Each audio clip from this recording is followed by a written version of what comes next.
إن الحمد لله نحمده ونستعينه ونستغفره ونعوذ بالله من شرور أنفسنا ومن سيئات أعمالنا من يهده الله فلا مضل له ومن يضلله فلا هادي له وأشهد أن لا إله إلا الله وحده لا شريك له وأشهد أن محمدا عبده ورسوله أما بعد فإن خير الحديث كتاب الله وخير الهدي هدي محمد صلى الله عليه وسلم وشر الأمور محدثاتها وكل محدثة بدعة وكل بدعة ضلالة وكل ضلالة في النار.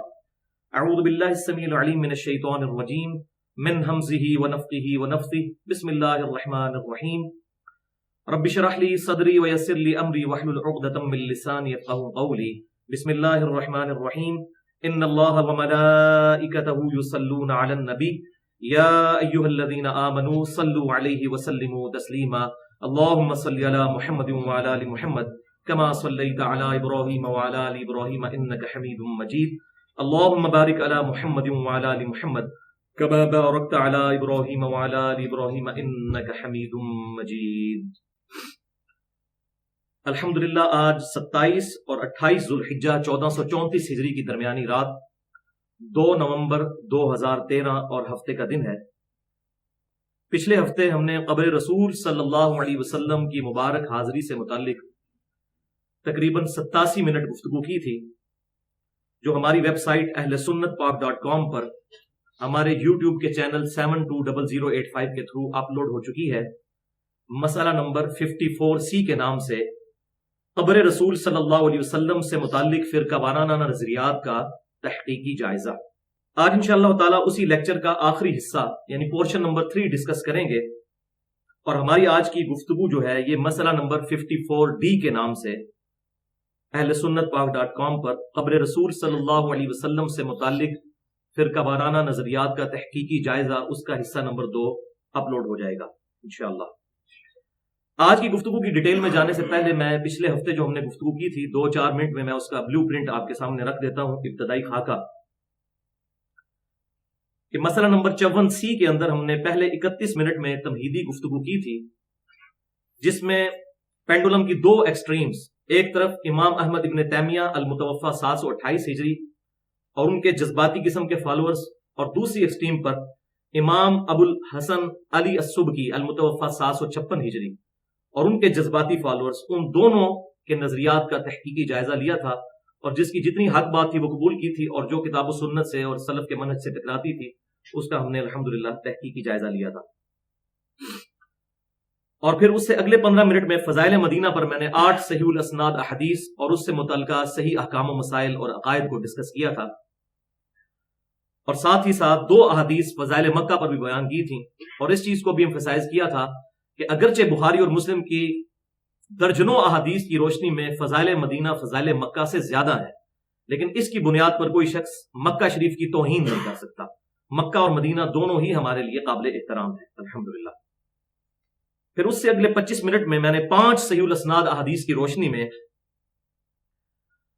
جو صحیح بخاری اور صحیح مسلم سے تھیں، پرٹیکولرلی مسجد نبوی کے جو فضائل ہیں ان کو ان ڈیٹیل ڈسکس کیا تھا. اور اسی کانٹیکسٹ میں وہ مشہور حدیث جو بخاری اور مسلم کی متفق علیہ حدیث ہے، لا تشد الرحال الا الى 3 مساجد، کہ 3 مساجد کے علاوہ ایکسٹرا آرڈنری ثواب کی نیت سے کسی اور جگہ کا سفر اختیار مت کرو، اس کی ٹرو ایکسپلینیشن فرقہ واریت کی لعنت سے بالاتر ہو کر میں نے بیان کی تھی الحمدللہ.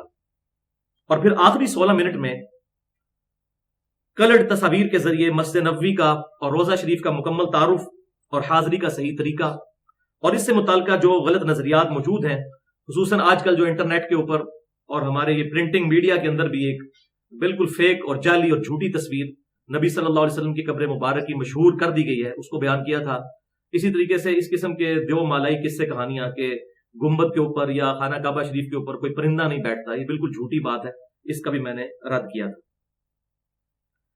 آج کی گفتگو سے پہلے میں پھر وہی بات ریپیٹ کر دوں کہ بھائیو، جہاں تک مزارات پر حاضری کا معاملہ ہے اور گنبد خضرا کا صحیح حکم کیا ہے، اور قبروں پر مسجدیں بنانے کے لیے جو مسجد نبوی کے ساتھ ایڈجسنٹ روضہ رسول ہے صلی اللہ علیہ وسلم، اس سے جو لوگ سہارا لیتے ہیں، تو اس میں کتنی بات حق ہے اور کتنی بات جھوٹی شامل کر دی گئی ہے، اس کو میں الگ سے 2 گھنٹے کی گفتگو پچھلے سال یہیں پر ربیع الاول 1433 ہجری میں 11 اور 12 ربیع الاول کی درمیانی رات کو ڈسکس کر چکا ہوں ولادت مصطفیٰ صلی اللہ علیہ وسلم اور رسول اللہ کی آخری وصیتیں صلی اللہ علیہ وسلم، اور وہ مسئلہ نمبر 63 کے نام سے اپلوڈ ہے، اور ایک ریسرچ پیپر بھی ہے اسی ٹاپک کے اوپر، وہ ہر بھائی کو لیکچر کے اینڈ پہ ہم دے بھی دیتے ہیں۔ ریسرچ پیپر نمبر 1 رسول اللہ صلی اللہ علیہ وسلم کی آخری وصیتیں، اور یہ پی ڈی ایف فارم میں ہماری ویب سائٹ ahlsunnatpak.com پر 3 MB کی فائل ہے، اس کو ڈاؤن لوڈ کر کے پڑھ سکتے ہیں۔ اس میں بڑی ڈیٹیل کے ساتھ قبروں پہ جانے کا مقصد کیا ہے اور مزارات کی شرعی حیثیت کیا ہے،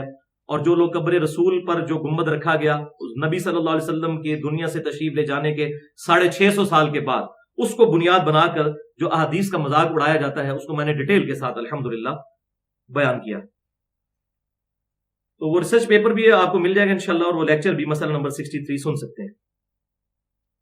بھائیو انشاءاللہ تعالی آج ہم امام کائنات سید الاولین والآخرین شفیع المذنبین رحمت للعالمین سیدنا و مولانا امام اعظم محمد رسول اللہ صلی اللہ علیہ وسلم کی قبر مبارک کی فضیلت اور اس کی اہمیت قرآن اور صحیح الاسناد احادیث کی روشنی میں انشاءاللہ سننے کی سعادت حاصل کریں گے، اور اس کانٹیکسٹ میں قرآن پاک کا حوالہ بھی انشاءاللہ آیات کا دے دوں گا، پلس 12 صحیح الاسناد احادیث انشاءاللہ ڈسکس کریں گے، اور اسی کو ڈسکس کرنے کے دوران 10 ضعیف الاسناد اور من گھڑت روایات ان کو بھی میں انشاءاللہ ڈسکس کروں گا، اور 2-4 جو عوام کے اندر جھوٹے قصے کہانیاں اور واقعات مشہور ہیں ان کو بھی انشاءاللہ تعالی میں فرقہ واریت کی لعنت سے بالا تر ہو کر خود اپنی آخرت کی فکر کرتے ہوئے حق بات بیان کرنے کی انشاءاللہ کوشش کروں گا انشاءاللہ۔ اب آ جائیے بھائیو آج کی گفتگو کی طرف۔ بھائیو اس بات پہ اہل سنت کا اور اہل تشیع کا بلکہ پوری امت کا اجماع ہے، اہل سنت کہلوانے والے تینوں گروہ بریلوی، دیوبندی اور سلفی یعنی اہل حدیث اور اہل تشیع، اور پوری امت کا یہ اجماع ہے کہ قبر رسول صلی اللہ علیہ وسلم شاعر اللہ میں سے ایک اللہ کی نشانی ہے۔ یہ پرٹیکولرلی قرآن کی ٹرم ہے شاعر اللہ، یعنی اللہ تعالیٰ کی بڑی بڑی نشانیاں۔ قرآن و سنت کی روشنی میں پرٹیکولر قرآن پاک کے اندر اللہ تعالیٰ نے خانہ کعبہ کو بھی شاعر اللہ ڈسکس کیا، اسی طریقے سے مصحف شریف یعنی یہ قرآن پاک جو ہمارے پاس کتابی شکل میں موجود ہے، اگرچہ یہ پرنٹنگ ہمارے ملک پاکستان میں ہوئی ہے، لیکن اس وقت جو میرے ہاتھ کے اندر قرآن پاک ہے، چاہے وہ پاکستان سے یا سعودی عرب سے کہیں سے بھی شائع ہوا ہو، یہ مصحف جو ہے یہ بھی شاعر اللہ ہے۔ اسی طریقے سے صفا اور مروہ کو سورۃ البقرہ میں اللہ تعالیٰ نے ان الصفا والمروہ من شعائر اللہ، وہاں پر بھی یہ لفظ استعمال کیا کہ بے شک صفا اور مروہ اللہ کی نشانیوں میں سے ہے۔ اور اس سے بھی بڑھ کر یہ کہ اللہ تعالیٰ نے قرآن پاک میں حج اور عمرے کے لیے جو جانور ساتھ لے کے جائے جاتے ہیں، تو ان ہدی کے جانوروں کو بھی اللہ تعالیٰ نے شاعر اللہ ڈکلیئر کیا ہے قرآن کے اندر الحمدللہ۔ اور یہ بات میں اپنی طرف سے نہیں کر رہا، سورۃ الحج کی آیت نمبر ہے 36، بسم اللہ الرحمن الرحیم، وَالْبُدْنَ جَعَلْنَاهَا لَكُمْ مِنْ شَعَائِرِ اللَّهِ لَكُمْ، اور قربانی کے جانور جو اونٹ ہیں ان کو اللہ تعالیٰ نے تمہارے لیے شاعر اللہ ڈکلیئر کر دیا ہے، یہ اللہ کی نشانیاں ہیں کیونکہ وہ اللہ کی راہ کے لیے وقف ہوئے ہوئے جانور ہیں، تو یہ بھی اللہ کی نشانیاں ہیں، جس طرح کہ خانہ کعبہ ہے یا مصحف شریف ہے یا اسی طریقے سے صفا اور مروہ۔ اور اس کا کلائمیکس بھی اسی سورۃ الحج کی آیت نمبر 32 کے اندر ہے، بسم اللہ الرحمن الرحیم، خانہ کعبہ اور ہدی کے جانور جو حج اور عمرے کے لیے ساتھ لے جائے جاتے ہیں ان کے کانٹیکسٹ میں پرٹیکولر یہ آیت ہے سورۃ الحج میں، وَمَن يُعَظِّمْ شَعَائِرِ اللَّهِ، اور جو کوئی تعظیم کرے گا شاعر اللہ کی، فَإِنَّهَا مِن تَقْوَى الْقُلُوبِ، تو بے شک یہ دلوں کے تقوی سے۔ تو تقوی کا ایک لٹمس ٹیسٹ تو میں نے پچھلی دفعہ بتایا تھا، امام کائنات صلی اللہ علیہ وسلم کا ادب اور احترام کرنا۔ ان الذین یغضون اصواتهم عند رسول اللہ اولئک الذین امتحن اللہ قلوبهم للتقوی، جو لوگ اپنی آوازیں نبی صلی اللہ علیہ وسلم کے حضور پست رکھتے ہیں، اللہ نے ان کے دلوں کو تقوی کے لیے چن لیا ہے۔ اور ایک لٹمس ٹیسٹ یہ بھی آیا تقوی کا کہ پرہیزگار وہ شخص ہے جو اللہ کی راہ کا جانور وقف ہو چکا ہے، جس کی نسبت اللہ کے ساتھ ہو چکی ہے، چاہے وہ جانور ہے، اس کا احترام کرنے والا ہے، خانہ کعبہ کا احترام کرنے والا ہے، تو وہ شخص بھی متقی اور پرہیزگار ہے۔ اندازہ کریں اللہ۔ تو بھائیو اگر یہ ساری چیزیں شاعر اللہ ہے تو ان سے بدرجہ اولا قرآن سے یہ تھیم پتہ چل گئی، مزاج کا پتہ چل گیا قرآن کے کہ جو چیزیں اللہ اور اس کے رسول صلی اللہ علیہ وسلم کے ساتھ نسبت رکھتی ہیں وہ شعار اللہ ہے. تو امام کائنات سید الاولین والآخرین شفیع المذنبین رحمت للعالمین سیدنا و مولانا امام اعظم محمد رسول اللہ صلی اللہ علیہ وسلم کی قبر مبارک تو بہت بڑا شعار اللہ ہے. الحمدللہ. اور بھائیو، آپ صلی اللہ علیہ وسلم کے ساتھ جن چیزوں کی نسبت ہے ان چیزوں کا احترام کرنا، اس کی اگر جھلک دیکھنی ہو تو صحابہ اکرام علیہم رضوان کی زندگیاں ہمارے سامنے ہیں. صحیح بخاری اور صحیح مسلم میں کئی احادیث موجود ہے کہ صحابہ اکرام علیہم رضوان آپ صلی اللہ علیہ وسلم کی مبارک زندگی میں، جو دنیا میں زندگی تھی، ویسے تو آج بھی زندہ ہے اپنی قبر مبارک میں برزخی حیات کے ساتھ، اس کا ہمیں شعور نہیں ہے، اس دنیا کی زندگی کے ساتھ نہیں، آخرت کی زندگی کے ساتھ. لیکن اس دنیا میں جو لیونر ایئرز کے اعتبار سے 63 سالہ زندگی، چاند کے اعتبار سے، اور سولر ایئر سورج کے اعتبار سے جو 61 سالہ آپ صلی اللہ علیہ وسلم کی مبارک زندگی گزری، اس زندگی کے اندر بھی صحابہ کرام علیہم رضوان نے آپ صلی اللہ علیہ وسلم کی چیزوں کا احترام کیا، اور ایون آپ صلی اللہ علیہ وسلم کے دنیا سے تشریف لے جانے کے بعد بھی آپ صلی اللہ علیہ وسلم کے جو تبرکات تھے ان کا بھی احترام کیا. اب یہ الگ سے ایک پورا ٹاپک ہے، اس میں 1.5 گھنٹے کی گفتگو کر چکا ہوں. مسئلہ نمبر 43 کے نام سے اہل سنت پاک.com پر وسیلہ اور توسل کے صحیح احکام و مسائل، اس میں سے ایک میں نے توسل اور وسیلے کا ذریعہ تبرکات مصطفیٰ صلی اللہ علیہ وسلم کو ڈکلیئر کیا تھا صحیح بخاری اور صحیح مسلم کی روشنی میں. اس میں سے ایک دو باتیں میں بتا دیتا ہوں. صحیح بخاری کے اندر حدیث موجود ہے کتاب الشروط چیپٹر میں، انٹرنیشنل نمبرنگ کے مطابق 2731 اور 2732، صلح حدیبیہ کے موقع کی یہ حدیث ہے صحیح بخاری کے اندر. عروہ ابن مسعود رضی اللہ تعالیٰ عنہ اس وقت مسلمان نہیں ہوئے تھے، وہ کافروں کی طرف سے ان کے ایلچی بن کر آپ صلی اللہ علیہ وسلم کی خدمت میں حاضر ہوئے. تو انہوں نے وہاں پر ایک منظر دیکھا، اس میں نے ڈیٹیل کے ساتھ بتایا ہے. بل اس کا لبے لباب یہ تھا کہ انہوں نے اپنی آنکھوں سے دیکھا کہ صحابہ کرام علیہم رضوان آپ صلی اللہ علیہ وسلم کا وضو کا پانی بھی نیچے نہیں گرنے دیتے تھے، حتیٰ کہ آپ صلی اللہ علیہ وسلم کا لعاب دہن، تھوک مبارک بھی زمین پر نہیں گرتا تھا. صحابہ کرام اس کو لے کر اپنے جسم پر ملتے تھے، اور اگر کسی کو وہ وضو کا پانی نہ ملتا تو وہ دوسرے صحابہ کے جو تری ہے اس سے مل کر تو اپنے جسم پر ملتے تھے، تبرکات حاصل کرتے. یہ تو آپ صلی اللہ علیہ وسلم کی مبارک زندگی میں آپ کے سامنے ہوا اور آپ نے اس کو منع نہیں کیا. لہٰذا یہ کتاب و سنت میں وہ چیزیں جس طرح باقی حجت ہے، یہ بھی حجت ہے. اسی طریقے سے صحیح مسلم میں انٹرنیشنل نمبر کے مطابق 5409 نمبر حدیث ہے.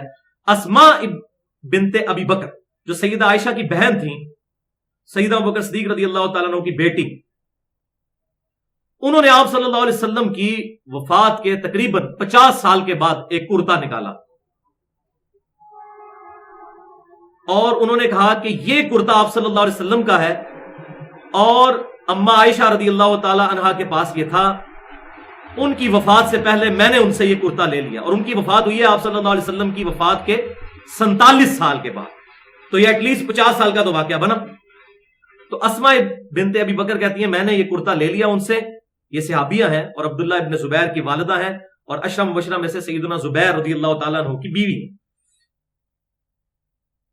تو وہ کہتی ہیں کہ یہ کرتا میں نے سیدہ عائشہ سے لے لیا، آپ صلی اللہ علیہ وسلم اس کو پہنتے تھے، اور ہم اس کا دھون جو ہے مریضوں کو شفا کے لیے پلاتے ہیں، یعنی اس کو پانی میں ڈبو کے اس کا جو پانی ہے اس سے تبرک حاصل کرتے ہیں. تو یہ آپ صلی اللہ علیہ وسلم کی چیزوں کو شعار اللہ سمجھتے تھے صحابہ کرام علیہم رضوان. اس طرح کی کئی مثالیں میں نے بخاری اور مسلم سے، پسینہ مبارک کی اور چیزیں میں نے اس میں لیکچر میں ڈیٹیل کے ساتھ ڈسکس کی ہیں.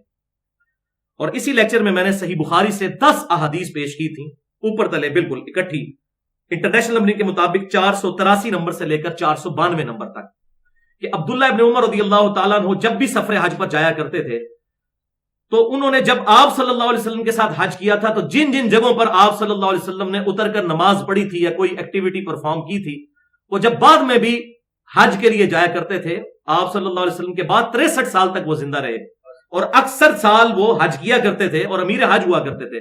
تو وہ ہر سال سفر کے لیے جب جایا کرتے تھے تو بخاری میں یہ 10 احادیث موجود ہیں کہ ان جگہوں کو وہ تلاش کر کر کے ان جگہوں پر نماز پڑھا کرتے تھے. حتیٰ کہ تابعی کہتے ہیں کہ بعض جگہ مسجدیں بنی تھیں، وہ مسجد میں نماز نہیں پڑھتے تھے، مسجد سے باہر جو مختلف جگہ پر پتھر تھے وہاں نماز پڑھتے تھے، اور بعض جگہ برساتی نالے تھے جو خشک ہو چکے ہوئے تھے، ان برساتی نالوں میں اتر کر نماز پڑھا کرتے تھے، اور کہا کرتے تھے کہ آپ صلی اللہ علیہ وسلم جب یہاں سے گزرے تھے اس وقت یہ نالا نہیں تھا، اس جگہ پر آپ صلی اللہ علیہ وسلم نے نماز پڑھی تھی تو وہاں پر نماز پڑھا کرتے تھے. تو اس پر باب باندھا ہے امام بخاری نے کہ نبی صلی اللہ علیہ وسلم کی مبارک جگہوں کو تلاش کر کر کے ان پر نماز پڑھنا، یعنی یہ صحابہ کرام علیہم رضوان کی سنت ہے. وہ ان جگہوں کو بھی جہاں پر آپ صلی اللہ علیہ وسلم نے نماز پڑھی شعر اللہ سمجھتے تھے. اور اسی پھر لیکچر میں نے امام احمد ابن تیمیہ المتوفا 728 ہجری ان کی سخت گرفت کی تھی کہ انہوں نے اسی عمل کی وجہ سے معاذ اللہ استغفر اللہ ان کو معاف کرے، انہوں نے اپنی کتاب اقتداء صراط مستقیم میں انٹرنیشنل نمبرنگ کے مطابق مکتبۃ الشاملہ میں 390 نمبر صفحہ کے اوپر، اور دارالاسلام سے بھی کتاب اردو ترجمے سے شائع ہو چکی ہے، انہوں نے سیدنا ابن عمر کو بدعتی ڈکلیئر کیا تھا اس عمل کی وجہ سے معاذ اللہ استغفر اللہ. تو میں نے پھر اس کی گرفت کی تھی کہ امام بخاری رحمۃ اللہ علیہ تو اس کو باپ باندھ رہے ہیں، اور ایک مولوی جو امام بخاری کے بھی 500 سال بعد آ رہا ہے اور نبی صلی اللہ علیہ وسلم کی وفات کے 700 سال کے بعد آ کر وہ صحابہ کو بدعتی ڈکلیئر کر رہا ہے. اس صحابی کو جس کے بارے میں بخاری اور مسلم کی متفق علیہ حدیث ہے، عبداللہ ابن عمر رجل صالح، عبداللہ بن عمر نیک مرد ہے. تو یہ سخت زیادتی ہے. اور دور حاضر میں اہل حدیث مکتبہ فکر کے ہی بہت بڑے عالم شیخ زبیر علی زئی صاحب، ان سے میں نے ٹیلی فونک ڈسکشن کی اور ان کی مرضی سے ان کی ٹیلی فون کال ریکارڈ کی تقریباً 40 منٹ کی. تو اس کال کے شروع میں انہوں نے کہا کہ ہم ڈنکے کی چوٹ پر امام ابن تیمیہ کے نظریات کو قرآن و سنت کی روشنی میں مردود سمجھتے ہیں، کہ بالکل ان کے نظریات کتاب و سنت کے خلاف ہیں. انشاءاللہ تعالیٰ ان قریب میں یوٹیوب پہ وہ کال بھی اپلوڈ کر دوں گا، کیونکہ ان کی اجازت سے وہ ریکارڈ ہوئی ہے. اس میں انہوں نے خود کہا ہے کہ مجھے پتا ہے کہ آپ میری باتیں ریکارڈ کر رہے ہیں.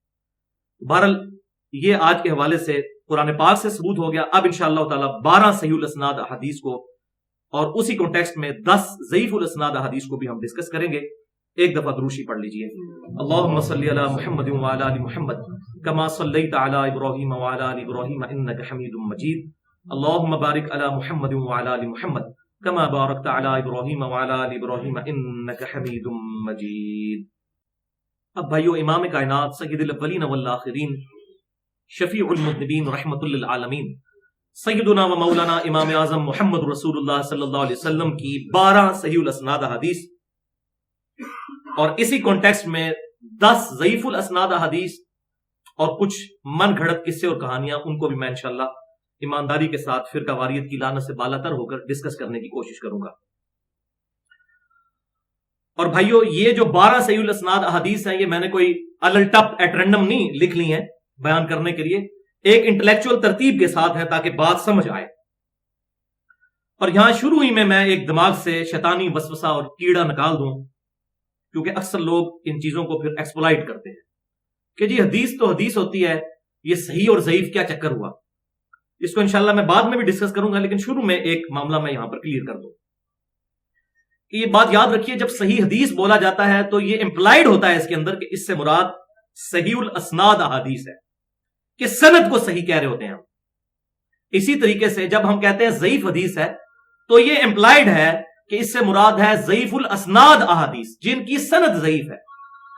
جس حدیث کی سند صحیح ہوگی وہ حدیث صحیح ہوگی، اور جس حدیث کی سند ضعیف ہوگی وہ سند ضعیف ہوگی، حدیث تو ہوگی نہیں. وہ یہ بعض لوگ کہتے ہیں جی حدیث کی بڑی گستاخی کرتے ہیں، کہتے ہیں ضعیف حدیث. تو ضعیف حدیث سے مراد ضعیف سند ہوتا ہے کہ بھئی یہ کمزور ہے یا موضوع ہے، من گھڑت ہے. جب کوئی حدیث صحیح ہوگی چاہے اس کی سند ضعیف بھی ہو، لیکن اگر اس کی کوئی صحیح سند کسی اور کتاب میں بھی مل جائے تو پھر ہم اس ضعیف سند والی حدیث کو بھی کہتے ہیں کہ یہ حدیث کی سند ضعیف ہے لیکن حدیث صحیح ہے. اب اس سے اندازہ لگائیں کہ پھر تو چکر ہی کوئی نہ رہا، ہم تو حدیث ماننے کے لیے تیار ہیں، لیکن اگر کوئی حدیث ایسی ہے جس کی کوئی بھی صحیح سند موجود نہیں ہے پوری دنیا کے اندر، تو بھائی وہ پھر حدیث تو نہ ہوئی. اور میں آج وہ مثال دوں گا کہ ایسی ایسی حدیثیں موجود ہیں کہ اگر ہم صحیح اور ضعیف کا فرق نہ کریں تو ہمارا ایمان ہی ضائع ہو جائے ان حدیثوں کو مان کے.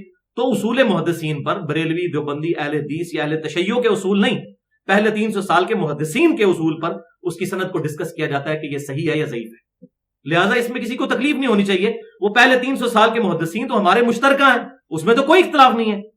اب میں آپ کو مثال کے طور پر ایک حدیث بتاتا ہوں کہ ہم کتنی ایمانداری کا مظاہرہ کرتے ہیں کہ اگر سند ضعیف بھی ہو اور اس کی صحیح حدیث کوئی صحیح سند سے مل جائے تو ہم اس حدیث کو صحیح ایکسیپٹ کر لیتے ہیں.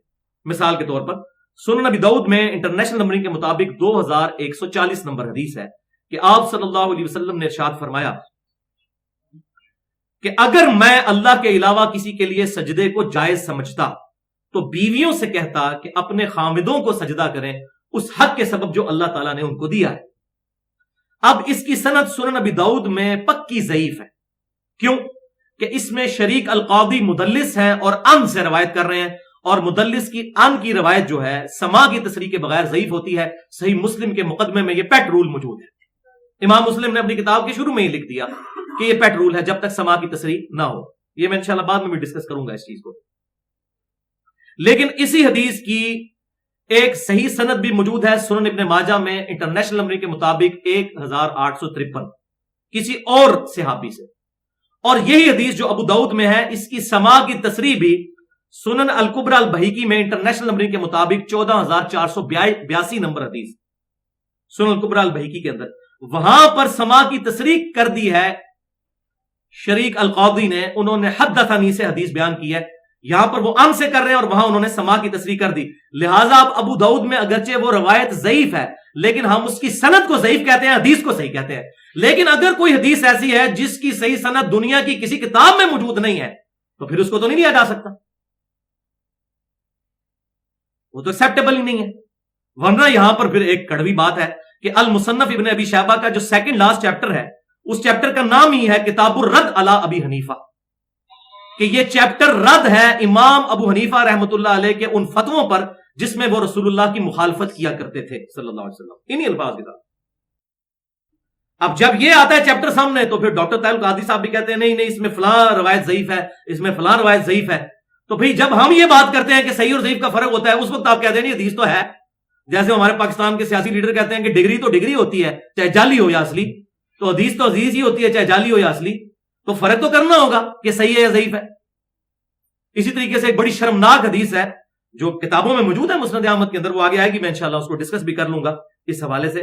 بہرحال اس پہ میں نے الگ سے تقریباً 1 گھنٹہ اور 25 منٹ کی گفتگو کی ہے، مسئلہ نمبر 36 کے نام سے ضعیف الاسناد اور من گھڑت احادیث کے فتنے کا تحقیقی جائزہ.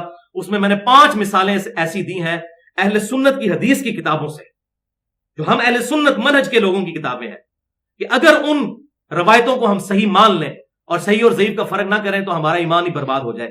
اور یہی چیزیں ہیں جنہوں نے منکرین حدیث کو پھر موقع دیا کہ انہوں نے کہا کہ حدیث تو ہے ہی علم فراڈ کا. تو یہ بالکل ایک ایکسٹریم ہے.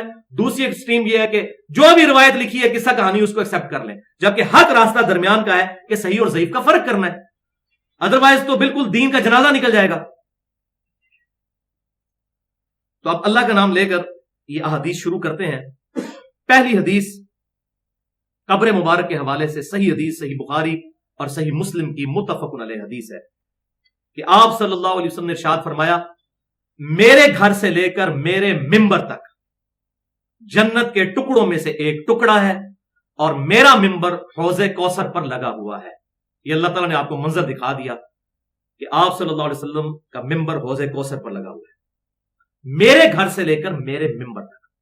اس پر باب باندھا ہے امام بخاری رحمت اللہ علیہ نے انٹرنیشنل نمبر کے مطابق 1196 نمبر یہ حدیث لی، اور امام مسلم نے بھی یہی باب باندھا ہے. امام مسلم کے باب تو خیر امام نبی نے باندھے بعد میں، لیکن صحیح مسلم کے اندر یہ باب موجود ہے 3370 نمبر حدیث کے اوپر، اور انہوں نے ظاہر ہے کہ بخاری سے یہ باب لیا. امام بخاری نے باب باندھا ہے اس حدیث پر قبر رسول سے لے کر ممبر رسول تک جنت کا ٹکڑا ہے، اور بلکہ الفاظ یہ ہیں فضیلت قبر رسول سے لے کر ممبر رسول تک کے ٹکڑے کی، یعنی ریاض الجنہ کی فضیلت. تو حدیث میں الفاظ تھے میرا گھر، اور امام بخاری رحمۃ اللہ علیہ کو یہ بات پتا تھی اب اسی گھر میں حجر عائشہ میں قبر مبارک ہے، تو انہوں نے لکھا قبر کی جگہ کی فضیلت، قبر سے لے کر ممبر تک کی جگہ کی فضیلت. اور یہ قبر اور ممبر اس میں شامل ہے، کیونکہ قرآن پاک میں ہے کہ ہاتھوں کو دھو کونیوں تک، تو یہ نہیں ہوتا کہ کونی سے پہلے دھونا ہوتا ہے، کونیاں بھی بیچ میں شامل ہوتی ہیں. تو قبر سے لے کر ممبر تک، قبر بھی شامل اور ممبر بھی. ریاض الجنہ ہے، پچھلی دفعہ میں نے ڈیٹیل کے ساتھ اس کا تعارف بھی کروایا تھا. تو یہ قبر مبارک شاہ اللہ میں سے ہے، کیونکہ جنت کا ٹکڑا ہے، اور جنت سے بڑی اللہ کی کیا نشانی ہوگی؟ اتنی بڑی بڑی نشانیوں میں سے جنت بھی ایک نشانی ہے. لیکن ہمارے علماء کی یہاں پر تسلی نہیں ہوتی. وہ کہتے ہیں کہ یہ تو بہت کم بات آپ صلی اللہ علیہ وسلم نے ارشاد فرمائی، اب ہمیں خود میدان میں اترنا پڑے گا اس کو مزید اور عروج کی طرف لے جانے کے لیے، اس میں غلو کرنے کے لیے، ایکزیجریشن کرنے کے لیے. اور وہ انہوں نے کیا، اللہ معافی دے. 35 علماء دیوبند نے اپنے سگنیچرز کے ساتھ 1906 کے اندر حسام الحرمین کے جواب میں ایک کتاب لکھی المحند علی المفند، جس کا میں نے پوسٹ مارٹم کیا ہے مسئلہ نمبر 71B میں، انڈیا اور پاکستان کے بزرگوں کی 19 گستاخانہ عبارات کا تحقیقی جائزہ۔ تو المحند علی المفند جو کتاب ہے دیوبند کی بیسک کتاب ہے عقیدوں کی، مکتبۃ العلم سے شائع ہوئی ہے لاہور سے، اس کا پیج نمبر ہے 28۔ اس میں خلیل احمد سہارنپوری صاحب اپنا عقیدہ لکھتے ہیں، اور شیخ ذکریہ جو ان کے مرید اور شاگرد تھے انہوں نے فضائل حج میں بھی، جو تبلیغی جماعت کی کتاب ہے، اور فضائل درود دونوں میں یہ لکھا ہے فضائل، اور یہی عبارت احمد رضا بریلوی صاحب کے خلیفہ مفتی امجد علی صاحب انہوں نے بہار شریعت میں نقل کیا کہ ہمارا عقیدہ یہ ہے۔ حدیث سے عقیدہ تو آپ نے سن لیا کہ وہ جنت کا ٹکڑا ہے، وہ کہتے ہیں جناب ایسا تو نہیں کام چلے گا، ہماری تو تسلی نہیں ہوگی۔ تو انہوں نے پھر وہ لکھا کہ وہ حصہ زمین جو آپ صلی اللہ علیہ وسلم کے جسم مبارک کو مس کیے ہوئے ہے، یعنی آپ کی قبر مبارک، علل اطلاق افضل ہے خانہ کعبہ سے، اللہ کی کرسی سے، اور اللہ کے عرش سے بھی افضل ہے نبی صلی اللہ علیہ وسلم کی قبر مبارک، ولیعوذ باللہ تعالی۔ یہ گستاخی انہوں نے اپنی طرف سے ایک عقیدہ دیا۔ اب ہم ان سے پوچھتے ہیں کہ بھائی آپ کہتے ہیں ہم امام حنیفہ رحمۃ اللہ علیہ کے مقلد ہیں، تو امام حنیفہ رحمۃ اللہ علیہ سے یہ عقیدہ ثابت کریں کہ کہیں انہوں نے لکھا ہو کہ نبی صلی اللہ علیہ وسلم کی قبر مبارک اللہ کے عرش اور کرسی سے بھی افضل ہے؟ تو وہ پھر دلیل اس پہ نہیں دیں گے۔ اس سے ایک سٹیپ آگے گئے ایک بریلوی عالم، مشہور زمانہ، ہمارے یہاں سے تقریباً 40 منٹ کی ڈرائیو ہے، گجرات شہر، اس کے بہت بڑے عالم تھے وہاں پر، مفتی احمد یار خان نعیمی صاحب، انہوں نے کتاب لکھی جال حق۔ انہوں نے مشکات کی بھی شرح لکھی ہے، مشکات المصابی کی، اس میں جلد نمبر 3 اور صفحہ 357 قادری پبلیکیشنز کی چھپی ہوئی ہے، اور یہ سارے حوالے ہمارے ریسرچ پیپر پہ موجود ہیں، اندھا دھند پیروی کا انجام، اہل سنت پاک .com پر 3 MB کی فائل ہے، وہ آپ ڈاؤن لوڈ کر سکتے ہیں۔ بہرحال وہ مشکات میں جلد 3 صفحہ 357 پر لکھتے ہیں کہ علماء فرماتے ہیں، یہ ایمانداری انہوں نے کی کہ یہ قرآن و حدیث میں کہیں نہیں ہے، ہمارے علماء نے فرمایا ہے۔ علماء فرماتے ہیں کہ جس مچھلی کے پیٹ میں سیدنا یونس علیہ السلام کچھ دن تک رہے، وہ مچھلی کا پیٹ اللہ تعالیٰ کے عرش سے بھی افضل ہے، کیونکہ ایک نبی کی تجلی کا رہا۔ یہ ذرا الفاظ دیکھیں، پھر یہاں بھی ان کی تسلی نہیں ہوئی، وہ کہتے ہیں کہ جب مچھلی کا پیٹ عرش سے افضل ہے، حالانکہ اس کی دلیل کوئی نہیں دی، اس سے پھر اگلی اس کو دلیل بناتے ہوئے اگلی دلیل ڈرائیو کی ہے کہ جب مچھلی کا پیٹ اللہ کے عرش سے افضل ہے تو سیدہ آمنہ نبی صلی اللہ علیہ وسلم کی والدہ محترمہ، ان کا پیٹ تو عرش سے کہیں افضل ہے کہ اس میں نبی صلی اللہ علیہ وسلم تشریف فرما رہے۔ استغفر اللہ اتوب الیہ، نبی صلی اللہ علیہ وسلم کے سامنے یہ ورڈز استعمال کیے جا سکتے ہیں؟ تو بہرحال یہ انہوں نے عقیدہ گھڑا بالکل شرم و حیا کیے بغیر، جبکہ سورۃ النساء کی آیت نمبر 171 ہے، بسم اللہ الرحمن الرحیم، یا اہل الکتاب لا تغلو فی دینکم ولا تقولوا علی اللہ الا الحق، اے اہل کتاب اپنے دین میں ایگزیجریشن اور غلو، افراط و تفریط سے کام نہ لو، اور اللہ کے بارے میں بات مت کرو سوائے حق کے۔ ابھی اللہ کے بارے میں خود سے انہوں نے بات کی۔ اور پھر صحیح بخاری میں انٹرنیشنل نمبرنگ کے مطابق کتاب الانبیاء چیپٹر میں 3445 نمبر حدیث ہے، انتہائی واضح حدیث، کہ آپ صلی اللہ علیہ وسلم نے فرمایا، دیکھنا میری شان کو اس طرح بلند نہ کر دینا جس طرح نصارہ یعنی عیسائیوں نے اپنے پیغمبر کو اتنا شان میں بلند کر دیا اپنے زوم میں کہ ان کو ڈیوینٹی میں کلیم کر دیا، میں اللہ کا بندہ اور اس کا رسول ہوں، مجھے اللہ کا بندہ اور اس کا رسول ہی کہنا، آپ صلی اللہ علیہ وسلم نے ارشاد فرمایا۔ اب اس کو آپ دیکھ لیں اور انہوں نے جو کچھ کیا اس کو سامنے رکھ لیں۔ قبر مبارک کے حوالے سے دوسری صحیح حدیث، یہ بھی صحیح بخاری کے اندر موجود ہے، انٹرنیشنل نمبر کے مطابق 1392 نمبر حدیث، کافی لمبی حدیث ہے۔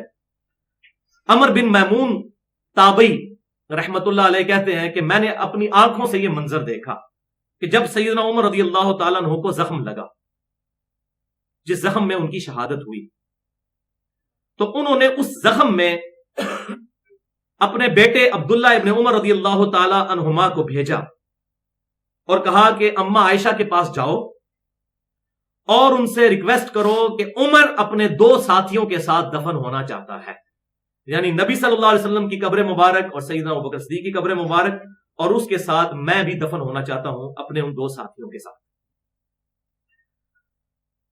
تو سیدنا ابن عمر رضی اللہ تعالیٰ عنہ حاضر ہوئے، اماں عائشہ کو سلام کیا اور کہا کہ سیدنا عمر نے بھیجا، اور سیدنا عمر نے یہ تلقین کی تھی کہ یہ نہیں کہنا کہ امیر المومنین نے بھیجا ہے، آئی ایم نو مور امیر المومنین، اب میں تمہارا امیر المومنین نہیں ہوں.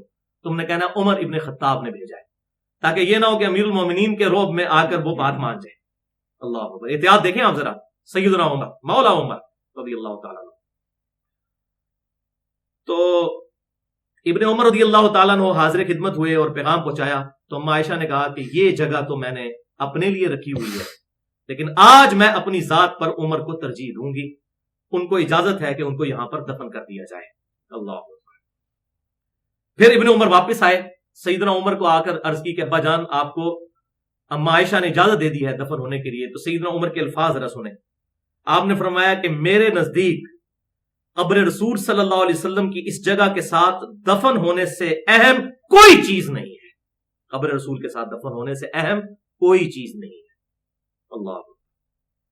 اور پھر کہا کہ بیٹا جب میں مر جاؤں تو میری میت کو اٹھا کر اما عائشہ کے حجرے کے باہر لے جانا اور پھر اما عائشہ سے دوبارہ اجازت لینا.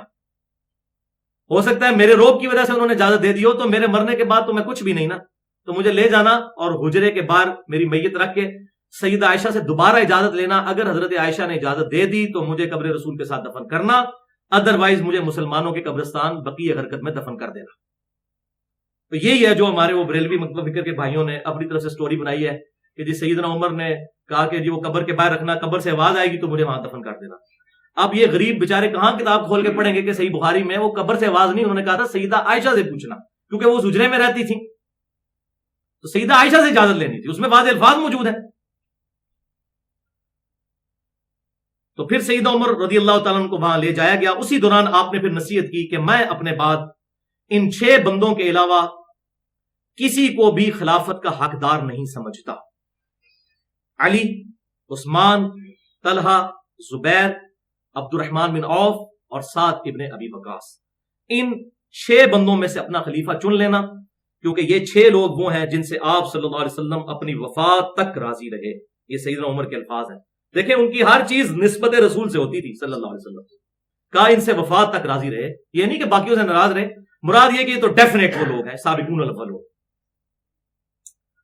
اور صحیح بخاری میں یہ حدیث ہے 1890 نمبر حدیث کہ سیدنا عمر یہ دعا کیا کرتے تھے، اللہم ارزقنی شہادتن فی سبیلک وجعل موتی فی بلد رسولک صلی اللہ علیہ وسلم. اے اللہ مجھے اپنی راہ میں شہادت کی موت عطا کرنا اور مجھے رسول اللہ کے شہر میں موت عطا کرنا. الحمدللہ.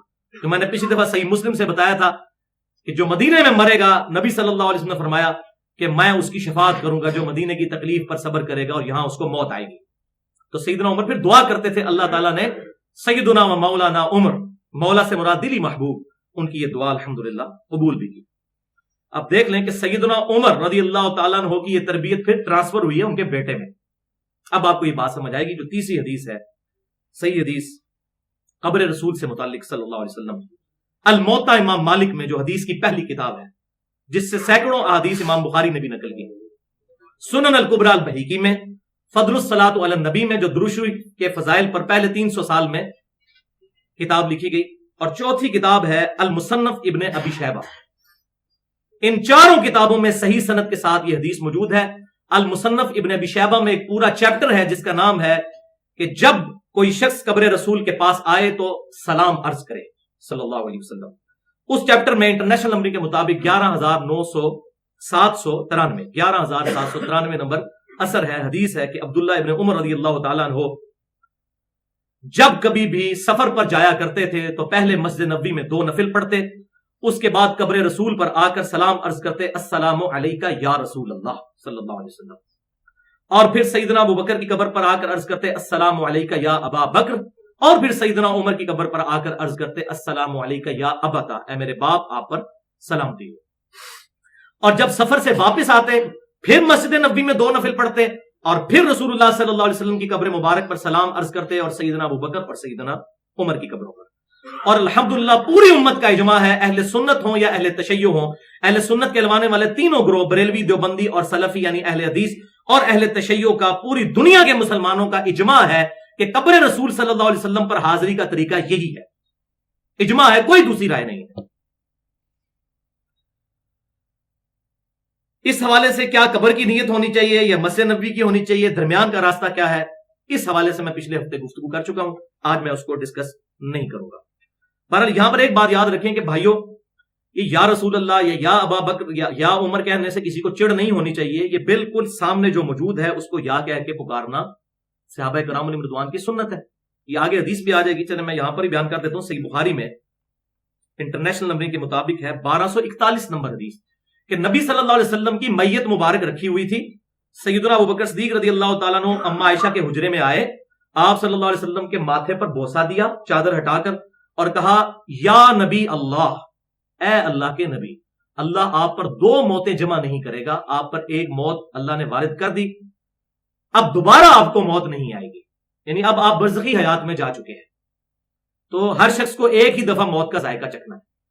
حالانکہ نبی صلی اللہ علیہ وسلم کی روح مبارک پرواز کر چکی تھی، اس کے باوجود سیدنا ابوبکر صدیق نے آپ صلی اللہ علیہ وسلم کی میت مبارک کو مخاطب کر کے کہا یا نبی اللہ. یہی وجہ کہ صحابہ کرام قبر رسول پر بھی یا رسول اللہ کہتے تھے، السلام علیکہ یا رسول اللہ مخاطب کرتے تھے. اللہ تعالیٰ پہنچا رہا ہے سلام، وہ آگے حدیث آ بھی جائے گی. تو یہ قبر رسول کیا، عام قبروں پہ بھی صحیح مسلم میں انٹرنیشنل نمبرنگ کے مطابق 2257 نمبر حدیث ہے کہ آپ صلی اللہ علیہ وسلم جب بھی قبرستان جایا کرتے تھے تو یہ دعا پڑھتے تھے، السلام علیکم اہل الدیار من المؤمنین والمسلمین وَإِنَّا إِن شَاءَ اللَّهُ بِكُمْ لَلَاحِقُونَ نَسْأَلُ اللَّهَ لَنَا وَلَكُمُ الْعَافِيَةَ. اے مسلمان مردوں اور عورتوں، مومنین مردوں اور عورتوں جو اس قبرستان میں دفن ہو، ان کو پکار کے تم پر سلامتی ہو، ہم اللہ کے حضور تمہارے لیے اور اپنے لیے عافیت کا سوال کرتے ہیں اور ہم بھی مر کر تمہارے پاس پہنچنے والے ہیں. تو اس میں کوئی حرج نہیں، اللہ تعالیٰ پہنچا رہے ہیں ان تک سلام. اچھا، اسی حوالے سے میں نے پچھلی دفعہ بھی ڈسکس کیا تھا کہ بعض لوگوں کا اس طرف خیال گیا کہ جی حجرہ شریف کے باہر السلام علیکم یا رسول اللہ نہیں پڑھنا چاہیے، قبر پر پہنچ جائیں تو پڑھیں. تو قبر پہ تو کوئی پہنچ ہی نہیں سکتا، وہ تو انہوں نے بند کی ہوئی ہے کئی 100 سال سے. ایون سیدہ عائشہ کے دور میں بھی لوگ اجازت لے کے اندر جاتے تھے، ورنہ باہر سے لوگ حاضری دے کے چلے جاتے تھے کیونکہ سیدہ عائشہ اس حجرے میں رہتی تھی. تو حجرہ ہو یا قبر مبارک ایک ہی بات ہے. جب ہم قبرستان کی دیوار کے پاس سے گزرتے ہیں تو ہم کہتے ہیں السلام علیکم اہل الدیار من المؤمنین والمسلمین، تو وہ دیوار موجود ہوتی ہے لیکن اللہ تعالیٰ ہمارا سلام پہنچا رہا ہے. ایون آپ اندر بھی چلے جائیں تو آپ کے سامنے جتنی قبریں موجود ہیں آپ کا سلام ان قبروں میں بھی پہنچ رہا ہے. اور وہاں سے اگر وہ آپ جس طرح میانی صاحب قبرستان 5 کلومیٹر لمبا ہے تو اب آپ کہنی جو آپ کے سامنے قبر ہے وہاں تک تو اللہ سلام پہنچا رہا ہے اور 5 کلومیٹر دور والی تک نہیں پہنچا رہا، وہاں بھی پہنچا رہا ہے. بالکل اسی طریقے سے جو لوگ جالی کے باہر کھڑے ہو کر سلام عرض کرتے ہیں تو جالی کے اندر قبر مبارک ہی ہے تو وہاں تک اللہ تعالیٰ سلام پہنچا رہا ہے. یہ خام خواہ ضد نہیں کرنی چاہیے. اور اس حوالے سے میں بالکل کئی چیزوں پہ اختلاف کرتا ہوں علماء عرب سے، لیکن اس معاملے میں انہوں نے بڑی صحیح ایمانداری کا ثبوت دیا ہے. جو مفتی اعظم سعودی عرب ہیں شیخ عبدالعزیز بن عبداللہ بن باز، جو 66 سال تک مفتی اعظم سعودی عرب کے رہے، 1933 سے لے کر 1999 تک. 1999 میں فوت ہوئے. شیخ البانی بھی 1999 میں فوت ہوئے. ان کی جو حج اور عمرے کی کتاب ہے انہوں نے اس میں روزہ شریف پہ حاضری کا طریقہ یہی لکھا ہے، السلام علیکم یا رسول اللہ، السلام علیکم یا ابا بکر، السلام علیکم یا عمر. بلکہ اس سے بھی بڑھ کر یہ ہے کہ جو سعودی عرب کا چینل ہے عموماً مغرب کی نماز وہ دکھاتے ہیں مسجد نبوی کی، بلکہ اب تو 2 چینل ہیں، ایک مسجد نبوی والا حصہ دکھاتے رہتے ہیں اور ایک خانہ کعبہ شریف کا. وہاں بھی جب وہ لائیو دکھا رہے ہوتے ہیں جالی شریف کے سامنے تو وہ جو کمنٹیٹر ہوتا ہے وہ جب جالی کے سامنے آتا ہے وہ کیمرہ تو وہ پڑھتا ہے السلام علیکم یا رسول اللہ، بالکل لائیو تب سامنے ہوتا ہے. تو اس میں کوئی حرج نہیں، بلکہ یہاں سے بھی اگر کوئی پڑھتا ہے تو ہم نماز میں تو پڑھ رہے ہیں، وہ اگلی حدیث بھی ہے السلام علیکم ایھا النبی. پیچھے عقیدہ درست ہونا چاہیے کہ اللہ تعالیٰ پہنچا رہا ہے، چاہے قبر کے سامنے آپ پڑھ رہے ہیں چاہے یہاں سے پڑھ رہے ہیں، پہنچا رہا اللہ تعالیٰ ہے. لہذا السلام علیکم یا رسول اللہ یہ کوئی درود بدعت نہیں ہے، یہ سنت ہے صحابہ کی. لیکن ہمارا مسئلہ یہ کہ ہم یہ کہتے ہیں یہ قبر مبارک کی دعا ہے. جیسے ٹوائلٹ میں جانے کی دعا اور مسجد میں جانے کی دعا ہے تو دونوں دعائیں ہیں لیکن اپنی اپنی جگہ پر پڑھی جائیں گی. صحابہ کرام علیہم رضوان پوری دنیا میں جب درود پڑھتے تھے تو نماز میں السلام علیکم ایھا النبی یا درود ابراہیمی پڑھتے تھے اور قبر پر جا کر السلام علیکم یا رسول اللہ پڑھتے تھے. یہاں سے اگر کوئی پڑھتا ہے تو ہم یہی کہیں گے بھائی یہ ثابت نہیں ہے، سیگا ٹھیک ہے لیکن ثابت نہیں ہے. تو یا ہو یا ایھا کا یہ سیگا، تو اس میں میں نے پوری 2 گھنٹے کی تقریباً گفتگو کی ہے. مسئلہ نمبر 7 کے نام سے حاضر و ناظر کے عقیدے سے متعلق فرقہ وارانہ نظریات کا تحقیقی جائزہ، اس میں نے کھول کر یہ باتیں بیان کی ہیں. بہرحال یہاں پر چوتھی حدیث قبر رسول کے حوالے سے یہی میں نے بیان کرنی تھی. صحیح بخاری اور صحیح مسلم کی متفق علیہ حدیث ہے تشہد کے چیپٹر میں کہ آپ صلی اللہ علیہ وسلم نے ارشاد فرمایا جب تم نماز میں پڑھو گے السلام علیکم ایھا النبی ورحمۃ اللہ وبرکاتہ، السلام علینا وعلی عباد اللہ الصالحین، تو زمین و آسمان میں جو جو نیک آدمی ہے اللہ تعالیٰ اس تک تمہارا سلام پہنچا دے گا، خود بخود پہنچ جائے گا. صرف نبی صلی اللہ علیہ وسلم تک نہیں، زمین و آسمان میں جو جو نیک آدمی ہے. بلکہ بخاری اور مسلم میں یہاں تک موجود ہے صحابہ کہتے تھے ہم اس کے ساتھ خود سے پڑھتے تھے السلام علیکہ، السلام علی جبرائیل، السلام علی میکائیل، السلام علی اسرافیل. تو نبی صلی اللہ علیہ وسلم نے ہمیں منع کہا اور کیا اور فرمایا بس اتنا پڑھو السلام علینا وعلی عباد اللہ الصالحین. تو عباد اللہ صالحین جہاں جہاں موجود ہیں اللہ تمہارا سلام پہنچا دے گا، چاہے وہ زندہ یا فوت ہو چکے ہیں. تو یہ سلام تمام مسلمانوں تک پہنچتا ہے، اور پرٹیکولر السلام علیکم ایھا النبی آپ صلی اللہ علیہ وسلم تک پہنچتا ہے.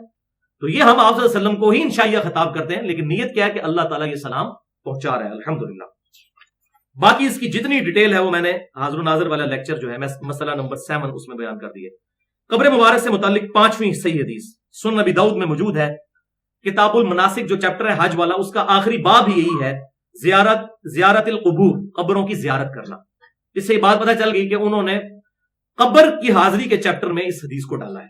یہ بہت کریٹیکل حدیث ہے، 2041 نمبر حدیث. کہ آپ صلی اللہ علیہ وسلم نے ارشاد فرمایا تم میں سے جو کوئی بھی مجھ پر سلام پڑھے گا تو اللہ تعالیٰ میری روح کو لوٹا دے گا اور میں اس کے سلام کا جواب بھی دوں گا. یہ بالکل سونے کی مہر حدیث صحیح ہے اہل سنت اور اہل تشیع دونوں کے ہاں، چاہے بریلوی ہوں، دیوبندی ہوں، اہل حدیث ہوں.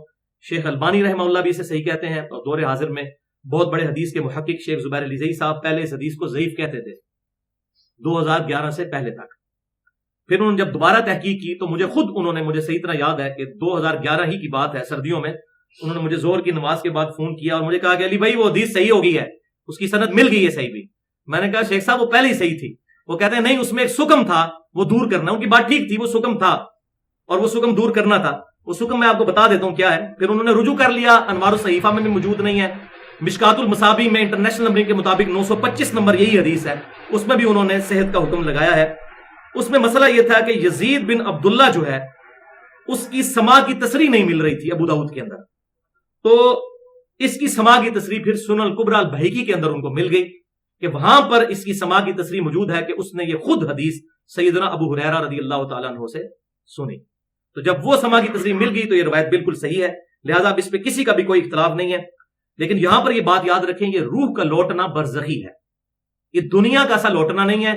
صحیح بخاری کی وہ حدیث یاد کر لیجئے 1241 نمبر.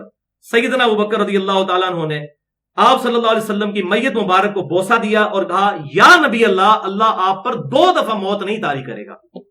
تو اگر ہر دفعہ روح لوٹ رہی ہے تو وہ تو ہزاروں لاکھوں موتیں بنتی ہیں. یہ سارا لوٹنا برزخی ہے، اور برزخ کے معاملات ہم سمجھ نہیں سکتے، وہ اس دنیا کے ہے نہیں ہیں. مرنے کے بعد چاہے کافر ہو یا مومن ہو، تمام زندہ ہے اللہ کے حضور. کافر اللہ کے عذاب میں زندہ ہے اور مومن اللہ کی جنتوں میں زندہ ہے.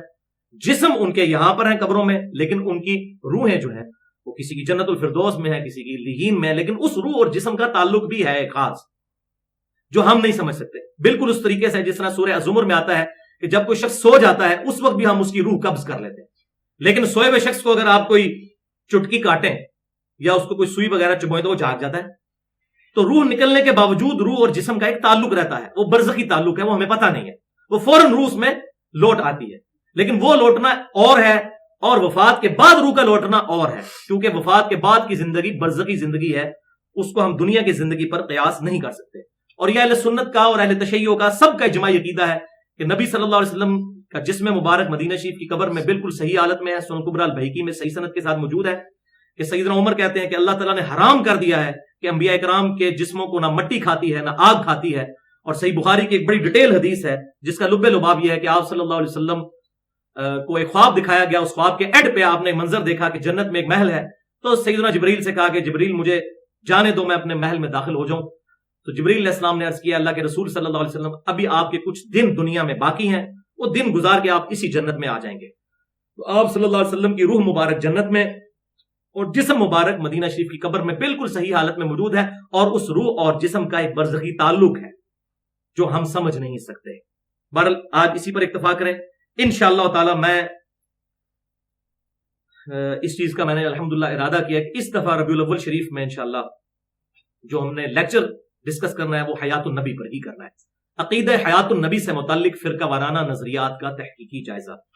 آج سے تقریباً 2-2.5 سال پہلے بھی میں نے کیجول گفتگو 25 منٹ کی تھی، مسئلہ نمبر 5 کے نام سے اپلوڈ ہے، اس کو بھی دیکھ سکتے ہیں. لیکن اب میں انشاءاللہ ان ڈیپتھ اس پہ گفتگو کروں گا اور اس میں جتنی احادیث ہیں ان کو میں ابھی انالیسس کر رہا ہوں. ابھی مطلب یہ جو حدیث ہے کہ مسند ابی یعلا میں انٹرنیشنل نمبر کے مطابق 3425 الانبیاء احیاء فی قبورہم یصلون، نبی اپنی قبروں میں زندہ ہیں اور وہ اس میں نمازیں بھی پڑھتے ہیں. اس کی میں ابھی تحقیق کر رہا ہوں اس حدیث کی. البتہ اس کا ایک جز تو بالکل درست ہے کہ صحیح مسلم میں اوپر تلے 2 حدیثیں ہیں سیدنا موسیٰ علیہ السلام کے فضائل کے چیپٹر میں کہ آپ صلی اللہ علیہ وسلم کہتے ہیں کہ میں نے شب معراج موسیٰ علیہ السلام کو ان کی قبر میں نماز پڑھتے ہوئے دیکھا، وہ قائم یصلی فی قبری، وہ اپنی قبر میں کھڑے ہو کر نماز پڑھ رہے تھے. یہ روایت تو مسلم میں ہے. لیکن یہ جو مسند ابی یعلا والی ہے اس میں کنٹروورشل چیزیں پائی جاتی ہیں. میں ابھی اس پر تحقیق کروں، لہٰذا اس پہ میں ابھی کوئی حکم اس حوالے سے نہیں لگاتا. انشاءاللہ اس دفعہ ربیع الاول 1435 ہجری میں ہم عقیدہ حیات النبی کو انشاءاللہ فرقہ واریت کی لعنت سے بالا تر ہو کر ڈسکس کریں گے. بہرحال یہ مسئلہ رہا کہ جی سلام آپ صلی اللہ علیہ وسلم خود سنتے ہیں یا نہیں. تو اس کا پارشل معاملہ تو درست ہے کہ خود سنتے ہیں جو اللہ ان کو سنواتا ہے. بہرحال وہ اس طرح کا سننا نہیں ہے کہ میں آپ کو سلام کر رہا ہوں اور آپ مجھ سے سن رہے ہیں. نہ میری آج کوئی آپ صلی اللہ علیہ وسلم کے ساتھ ڈائریکٹ کمیونیکیشن ہو سکتی ہے، یہ امپاسبل ہے. اس کی وجہ یہ ہے کہ آپ صلی اللہ علیہ وسلم کی میت مبارک ابھی باہر ہی تھی اور آپ کو پتا ہے کہ صحابہ کرام علیہم رضوان میں خلافت کے مسئلے میں اختلاف ہوا. کسی صحابی کو یہ وہم بھی نہیں آیا کہ آپ صلی اللہ علیہ وسلم سے جا کے پوچھ لیتے ہیں یا رسول اللہ صلی اللہ علیہ وسلم ابھی آپ کو ہم نے دفن تو نہیں کیا، تو آپ صلی اللہ علیہ وسلم برزخی حیات سے زندہ ہے، تو آپ ذرا ہمارا مسئلہ حل کر دیں کہ آپ کے بعد خلیفہ کون ہے. کسی کو وہم بھی نہیں آیا. وہ تو صحابہ کے اجماع ہے، سیدنا ابوبکر صدیق کو خلیفہ چنا ہے نا. آپ صلی اللہ علیہ وسلم نے تو خلیفہ نہیں بنایا، یہ اجماع صحابہ ہے. نبی صلی اللہ علیہ وسلم نے اپنا خلیفہ کسی کو نہیں بنایا. بخاری اور مسلم میں متفق علیہ حدیث ہے، سیدنا عمر کو جب زخم لگا تو انہوں نے کہا کہ اگر میں خلیفہ بناتا ہوں تو میں اس شخص کی سنت پہ عمل کرتا ہوں جو مجھ سے بہتر ہے، یعنی ابو بکر، اور اگر میں اپنا خلیفہ نہیں بناتا تو میں ابو بکر سے بھی بہتر شخص کی سنت پہ عمل کرتا ہوں، یعنی نبی صلی اللہ علیہ وسلم کی سنت پہ. انہوں نے اپنا خلیفہ کسی کو نہیں بنایا تھا سوائے اس قرآن کے. بہرحال یہ ایک الگ سے ایک ٹاپک ہے. وصی رسول کون ہے اور حدیث قرطاس کا تحقیقی جائزہ مسئلہ نمبر 55B کے نام سے میری 2.25 گھنٹے کی گفتگو اہل سنت پاک .com پہ موجود ہے. اس میں نے بیان کیا. البتہ یہاں پر ایک ضعیف روایت ہے جس کا سہارا لیا جاتا ہے، وہ میں بیان کر دیتا ہوں، ایمانداری کا تقاضا ہے. شعب الایمان امام بہقی کی کتاب ہے جس میں ٹوٹل احادیث 11,269 ہے، 11,269. تو یہ جو کتاب ہے اس میں انٹرنیشنل نمبرنگ کے مطابق 1588 نمبر حدیث ہے کہ آپ صلی اللہ علیہ وسلم نے ارشاد فرمایا جو قبر پر سلام پڑھتا ہے اس کا درود و سلام میں خود سنتا ہوں، اور جو کہیں اور سے پڑھتا ہے تو اس کا سلام مجھ تک پہنچا دیا جاتا ہے. حدیث تو موجود ہے لیکن یہ روایت اصول محدثین پر پکی ضعیف ہے. اور آپ دیکھیں یہ علماء کرام نہیں میں کہہ رہا، علماء کرام مجرم علماء کتنی بدنیتی سے کام لیتے ہیں کہ جس محدث نے یہ حدیث نقل کی ہے اس نے حدیث لکھ کے ساتھ خود لکھ دیا ہے کہ یہ حدیث صحیح نہیں ہے، اس کے باوجود یہ چھپاتے ہیں. بتائے پورا پبلک کو، پھر کہتے ہیں جی اپنی مطلب کی حدیثوں کو صحیح کہہ دیتے ہیں، ہماریوں کو ضعیف کہہ دیتے ہیں. تو پھر یہ فتویٰ اس پر بھی لگاؤ امام بہقی پر جس نے یہ حدیث نقل کی.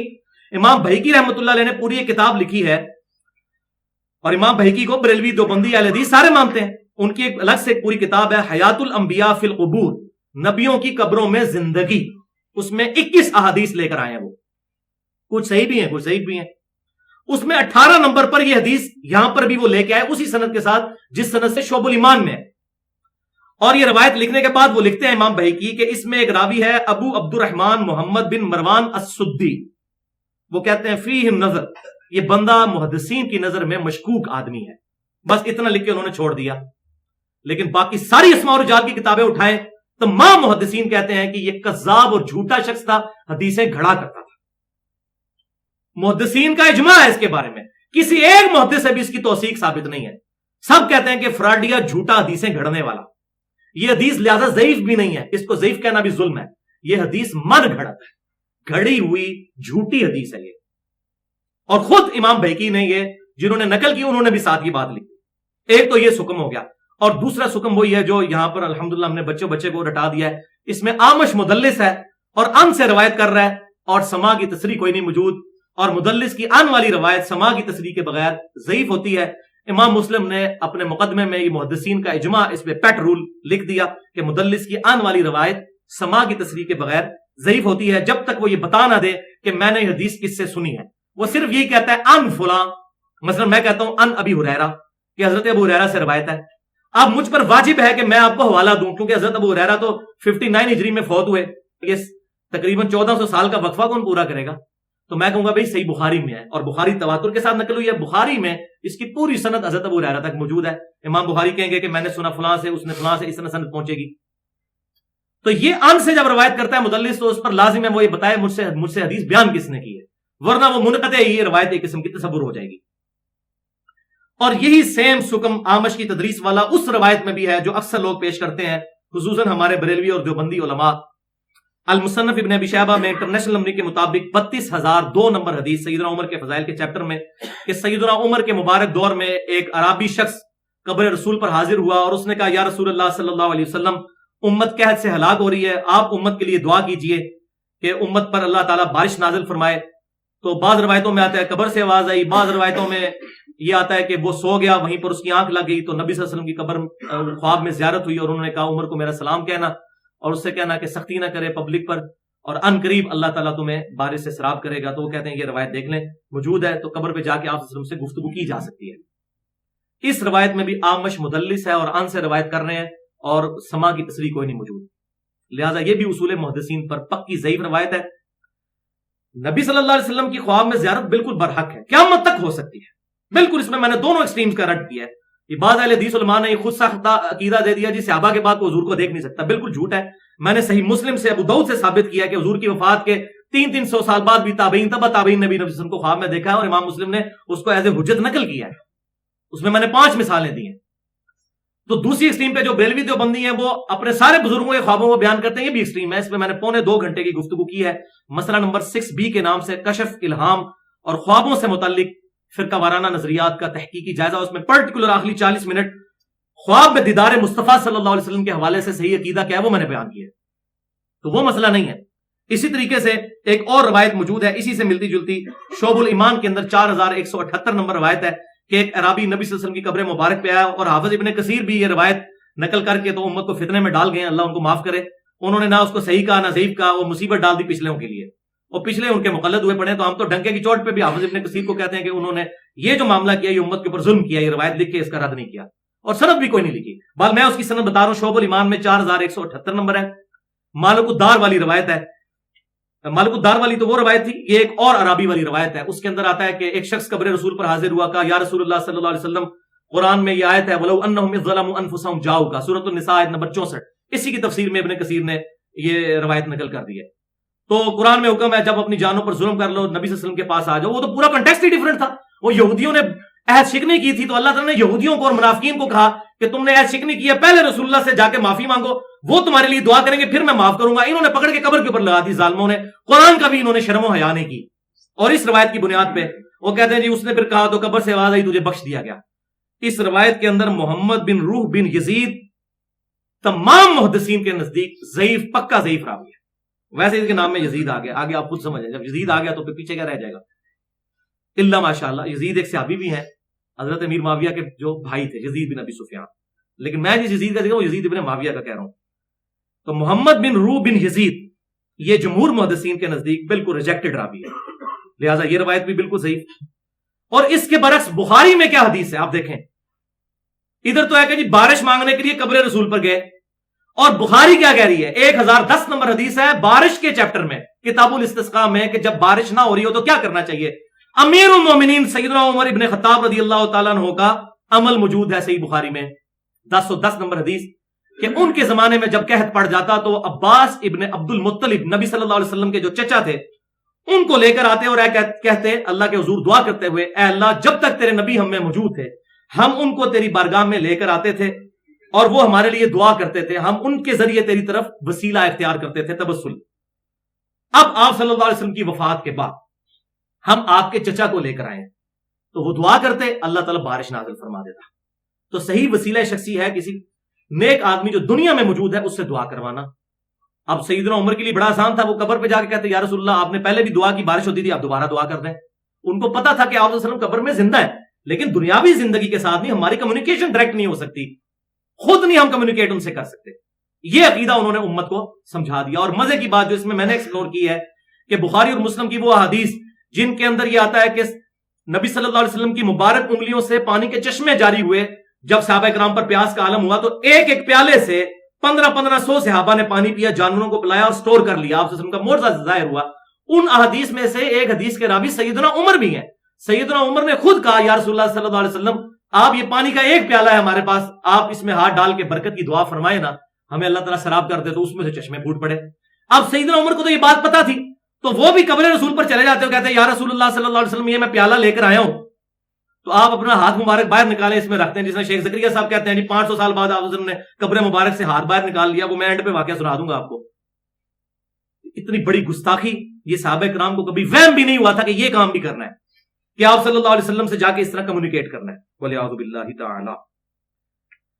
اسی طریقے سے وہ روایت بھی پکی ضعیف اور منقطع روایت ہے سنن دارمی میں 93 نمبر کہ سعید ابن مسیب کہتے ہیں واقعہ حرہ کے دنوں میں مسجد نبوی میں جب یزید ابن معاویہ نے گھوڑے باندھ دیے، یہ تو بات صحیح ہے کہ اس نے مسجد نبوی کی اور خانہ کعبہ کی توہین کی، خانہ کعبہ کو بھی آگ لگا دی، اس ظالم شخص نے مسجد نبوی کی بھی توہین کی، اہل مدینہ کو لوٹا. واقعہ حرہ وہ پورا ہمارا ریسرچ پیپر ہے، رافضیت، ناصبیت اور یزیدیت کا تحقیقی جائزہ، اس میں ڈیٹیل سے اس کے 3 سیاہ کارنامے موجود ہیں.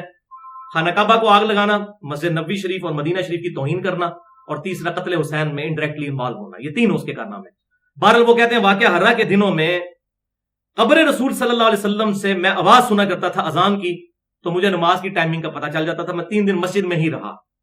تو یہ روایت جو سعید ابن مسیب تابعی سے بیان کر رہے ہیں، اس بندے کا نام ہے سعید بن عبد العزیز. اور سعید بن عبد العزیز کی کبھی زندگی میں ایک دفعہ بھی ملاقات ثابت نہیں ہے سعید ابن مسیب کے ساتھ. انہوں نے ان کا زمانہ ہی نہیں پایا. یہ بالکل اسی طریقے سے میں کہوں کہ جی جو ڈاکٹر اقبال تھے تو وہ جب بادشاہی مسجد میں مغرب کی نماز پڑھ رہے تھے اس کے بعد انہوں نے 10 نفل پڑھے. تو آپ مجھ سے پوچھیں کہ بھائی آپ وہاں موجود تھے، تو میں کہوں گا نہیں جی میرے والد صاحب نے دیکھا، ان کے والد صاحب میرے والد صاحب سے ان کے والد نے بیان کیا اور انہوں نے اپنے والد سے بیان کیا کہ وہ مغرب میں وہاں موجود تھے، تو پھر سند پوری ہوگی، ورنہ تو میری بات ریجیکٹڈ ہوگی. تو اسی طریقے سے سعید بن عبد العزیز کی کوئی ملاقات سعید ابن مسیب سے ثابت نہیں ہے. روایت پکی منقطع ہے. اور یہاں پر میں یہ بات بتا دوں، اسی روایت سے دھوکہ کھایا ابتدا صراط مستقیم میں امام ابن تیمیہ نے بھی، اور وہ اسی روایت کی بنیاد پر سماع موتیٰ کا عقیدہ رکھتے تھے کہ مردے سنتے ہیں، اور وہ کہتے تھے قبر سے آواز باہر بھی آ سکتی ہے اندر بھی جا سکتی ہے. لہٰذا ابن تیمیہ کا یہ عقیدہ بھی غلط ہے. اور میں نے اسی مسئلہ نمبر 43 میں توسل اور وسیلہ کے صحیح احکام و مسائل، اس میں صوفیوں اور امام ابن تیمیہ کا یہ جو مشترکہ عقیدہ ہے سماع موتیٰ کا، اس کا میں نے رد کیا ہے الحمدللہ کتاب و سنت کی روشنی میں. اب یہاں پر بھائیوں اپنے کان کھڑے کر لیں کہ بخاری اور مسلم کی متفق علیہ حدیث ہے، جس شخص نے میری طرف کوئی ایسی حدیث منسوب کی جو میں نے بیان نہیں کی، وہ اپنا مقام دوزخ میں دیکھ لے. صحیح مسلم کی پہلی حدیث ہی مولا علی سے یہی ہے. مولا کا مطلب دلی محبوب، من کنت مولاہ فہذا علی مولا، حدیث متواترہ جامعہ ترمذی کی، جس کا مولا میں اس کا مولا علی، جس کا جگری یار میں اس کا جگری یار علی. سیدنا علی رضی اللہ تعالیٰ عنہ. بخاری مسلم میں یہاں تک الفاظ ہیں، خوارج والے چیپٹر میں مولا علی کہتے ہیں اللہ کی قسم میں آسمان سے زمین پر گر پڑوں نا اس کو میں کم سمجھتا ہوں اس چیز سے کہ میں نبی صلی اللہ علیہ وسلم کے بارے میں کوئی ایسی بات بیان کر دوں جو میں نے آپ سے سنی نہ ہو. اب دیکھیں اتنا وہ ڈرتے تھے. یہاں جی وہ نبی صلی اللہ علیہ وسلم نے فرما دیا ڈگری تو ڈگری ہوتی ہے چاہے جعلی ہو یا اصلی، حدیث تو حدیث ہوتی ہے چاہے جعلی ہو یا اصلی.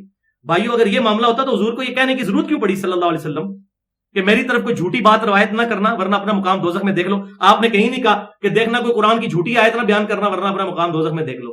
آپ کو پتا تھا کہ قرآن پاک میں اس اعتبار سے کوئی فیبریکیشن یا انٹرپولیشن نہیں ہوگی.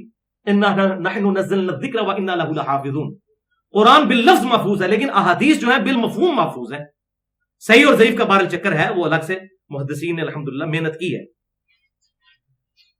اب آگے جناب اس کا علمی جواب، جس کو میں فلسفی کی لینگویج میں کہتا ہوں لاجیکل آنسر، اور سائنٹیفک لینگویج میں ہم اس کو کہتے ہیں اینٹی وینم. جب کوبرا سانپ کاٹ دے نا کسی کو تو اس کے زہر کا علاج سوائے کوبرا سانپ کے زہر کے کسی اور سے نہیں ہوتا. تو اس وینم کے علاج کے لیے جو کوبرے کا زہر استعمال ہوتا ہے اس کو کہتے ہیں اینٹی وینم. زہر کو زہر، لوہے کو لوہا کاٹتا ہے. اور اس کا پنجابی میں نے نام رکھا ہے الزامی جواب کا پھکی. پھکی یہ ہے کہ کوئی اگر کہتا ہے نا جی میں صحیح ضعیف کے فرق کو نہیں مانتا، جو بھی روایت ہے قبول کر لے، کتابوں میں تو آ گئی نا، تو یہ وہ پھکی لے لے. مسند امام احمد جو حدیث کی بڑی کتابوں میں سے ہے، بڑی کتابوں سے 27,647 احادیث کا مجموعہ ہے، اور اہل سنت کے بڑے ائمہ میں سے امام احمد ابن حنبل المتوفا 241 ہجری جو امام بخاری کے استاد ہیں، انہوں نے یہ روایت اپنی کتاب میں نقل کی ہے. انہوں نے صحیح ضعیف کا حکم کوئی نہیں لگایا لیکن روایت لکھی ہے، اور وہ میں نے بتایا کہ وہ الگ سے کتابیں موجود ہیں انہی اماموں کی جیسے ہم لوگرتھم کا جب سوال حل کرتے تھے تو لاگ کی ویلیو دوسری کتاب سے دیکھی جاتی تھی. تو انہی ائمہ نے الگ سے اسماء و رجال کی کتابیں لکھی ہیں کہ اس سے آپ دیکھیں کہ کون سا راوی ٹھیک ہے کون سا غلط ہے. بہرحال مسند احمد میں انٹرنیشنل نمبر کے مطابق 21,274 نمبر حدیث ہے, اور مشکات میں بھی تیسری جلد میں مفاخرت اور عصبیت کے بیان میں انٹرنیشنل نمبر کے مطابق 4,902 نمبر یہ حدیث ہے. ولیعوذ باللہ تعالی. جو کہتا ہے صحیح ضعیف کا فرق نہیں, وہ اپنا ایمان برباد کرے اس روایت کو مان کے. اس روایت میں ہے کہ آپ صلی اللہ علیہ وسلم نے ارشاد فرمایا, جو شخص اپنے آپ کو اپنے جہلی نسب کی طرف منسوب کرے, جاہلیت کے زمانے کے, میں فلاں چودھری کا بیٹا ہوں تو میں فلاں بہت بڑی شخصیت کا بیٹا ہوں, اس کی طرف منسوب کرے اپنے آپ کو, تو اس سے کہو کہ تم اپنے باپ کا عضو تناسل کاٹ کے اپنے منہ میں رکھ لو, یعنی اپنی باپ کی شرم کا کاٹ کے اپنے منہ میں رکھ لو.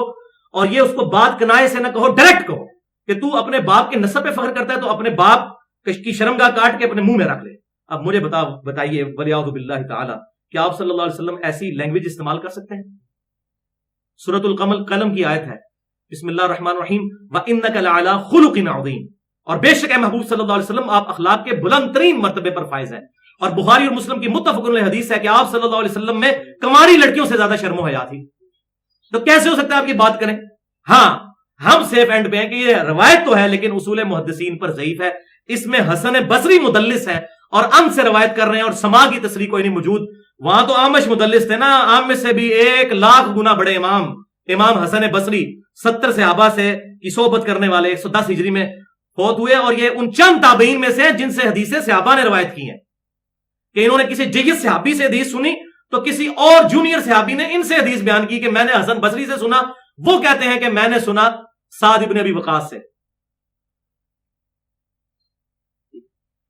یہ اتنے جید ہیں تابعین, اور وہ مدلس ہیں, ان کی بھی روایت آنے والی نہیں مانی جاتی سما کی تصریح کے بغیر.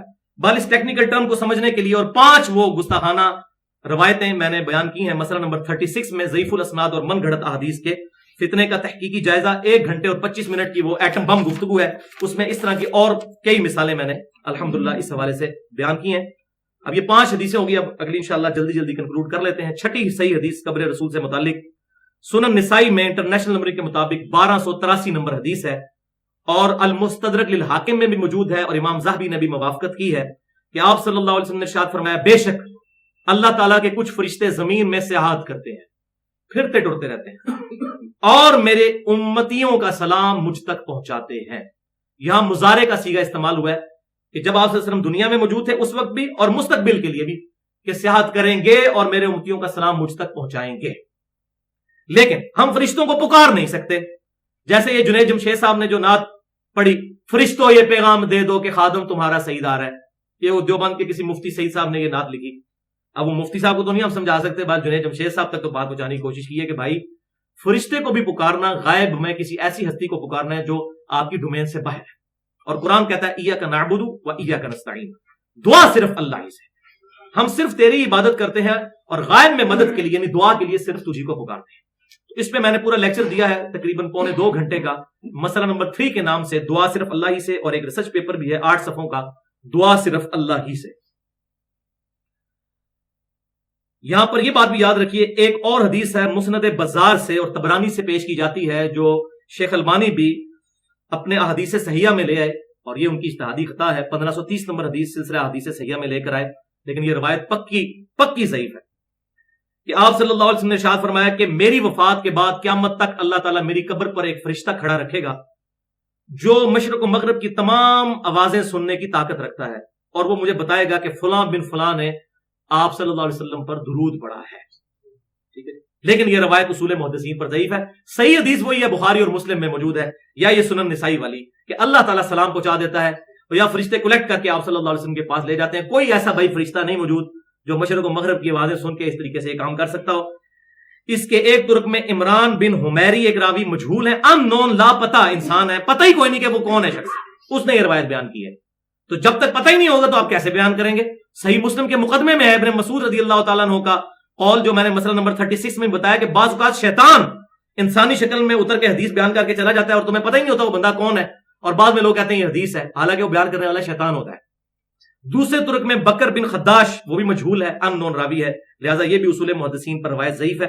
اسی طریقے سے سنن دارمی میں 94 نمبر روایت ہے کعب بن احبار سے تابعی ہیں، وہ کہتے ہیں کہ قبر رسول صلی اللہ علیہ وسلم پر روزانہ 70,000 فرشتے اترتے ہیں اور اپنے پر پھڑاتے ہیں اور درود شریف پڑھ کے پھر واپس چلے جاتے ہیں. یہ روایت بھی اصول محدثین پر پکی ضعیف اور منقطع روایت ہے. میں نے ایک لیکچر میں بیان کی تھی، آج کے لیکچر میں میرا رجوع ہو جائے گا کیونکہ یہ منقطع ہے. اس میں نبی بن وہب جو ہیں، جو کعب بن احبار سے بیان کر رہے ہیں، یقین کریں میں نے تمام کتابیں اٹھا کے دیکھی، تمام محدثین کہتے ہیں کہ کعب بن احبار کے کسی شاگرد کا نام نبی بن وہب نہیں ہے، نہ اس طرح کا کوئی شخص ہے جس نے ان سے کوئی روایت سنی ہو. نبی بن وہب نے کبھی اس نام کے کسی شخص نے ان سے روایت نہیں سنی. اس نام کے اور اشخاص تو ہیں لیکن ان سے کوئی سننے والا نہیں ہے، تو یہ روایت منقطع ہے. تو صحیح روایت تو وہی ہے جو جی قرآن پاک میں آیا ہے، سورۃ الاحزاب کی آیت نمبر 56، ان اللہ وملائکتہ یصلون علی النبی یا ایھا الذین آمنوا صلوا علیہ وسلموا تسلیما. درود شریف پڑھیں، اللہم صلی علی محمد وعلی آل محمد کما صلیت علی ابراہیم وعلی آل ابراہیم انک حمید مجید.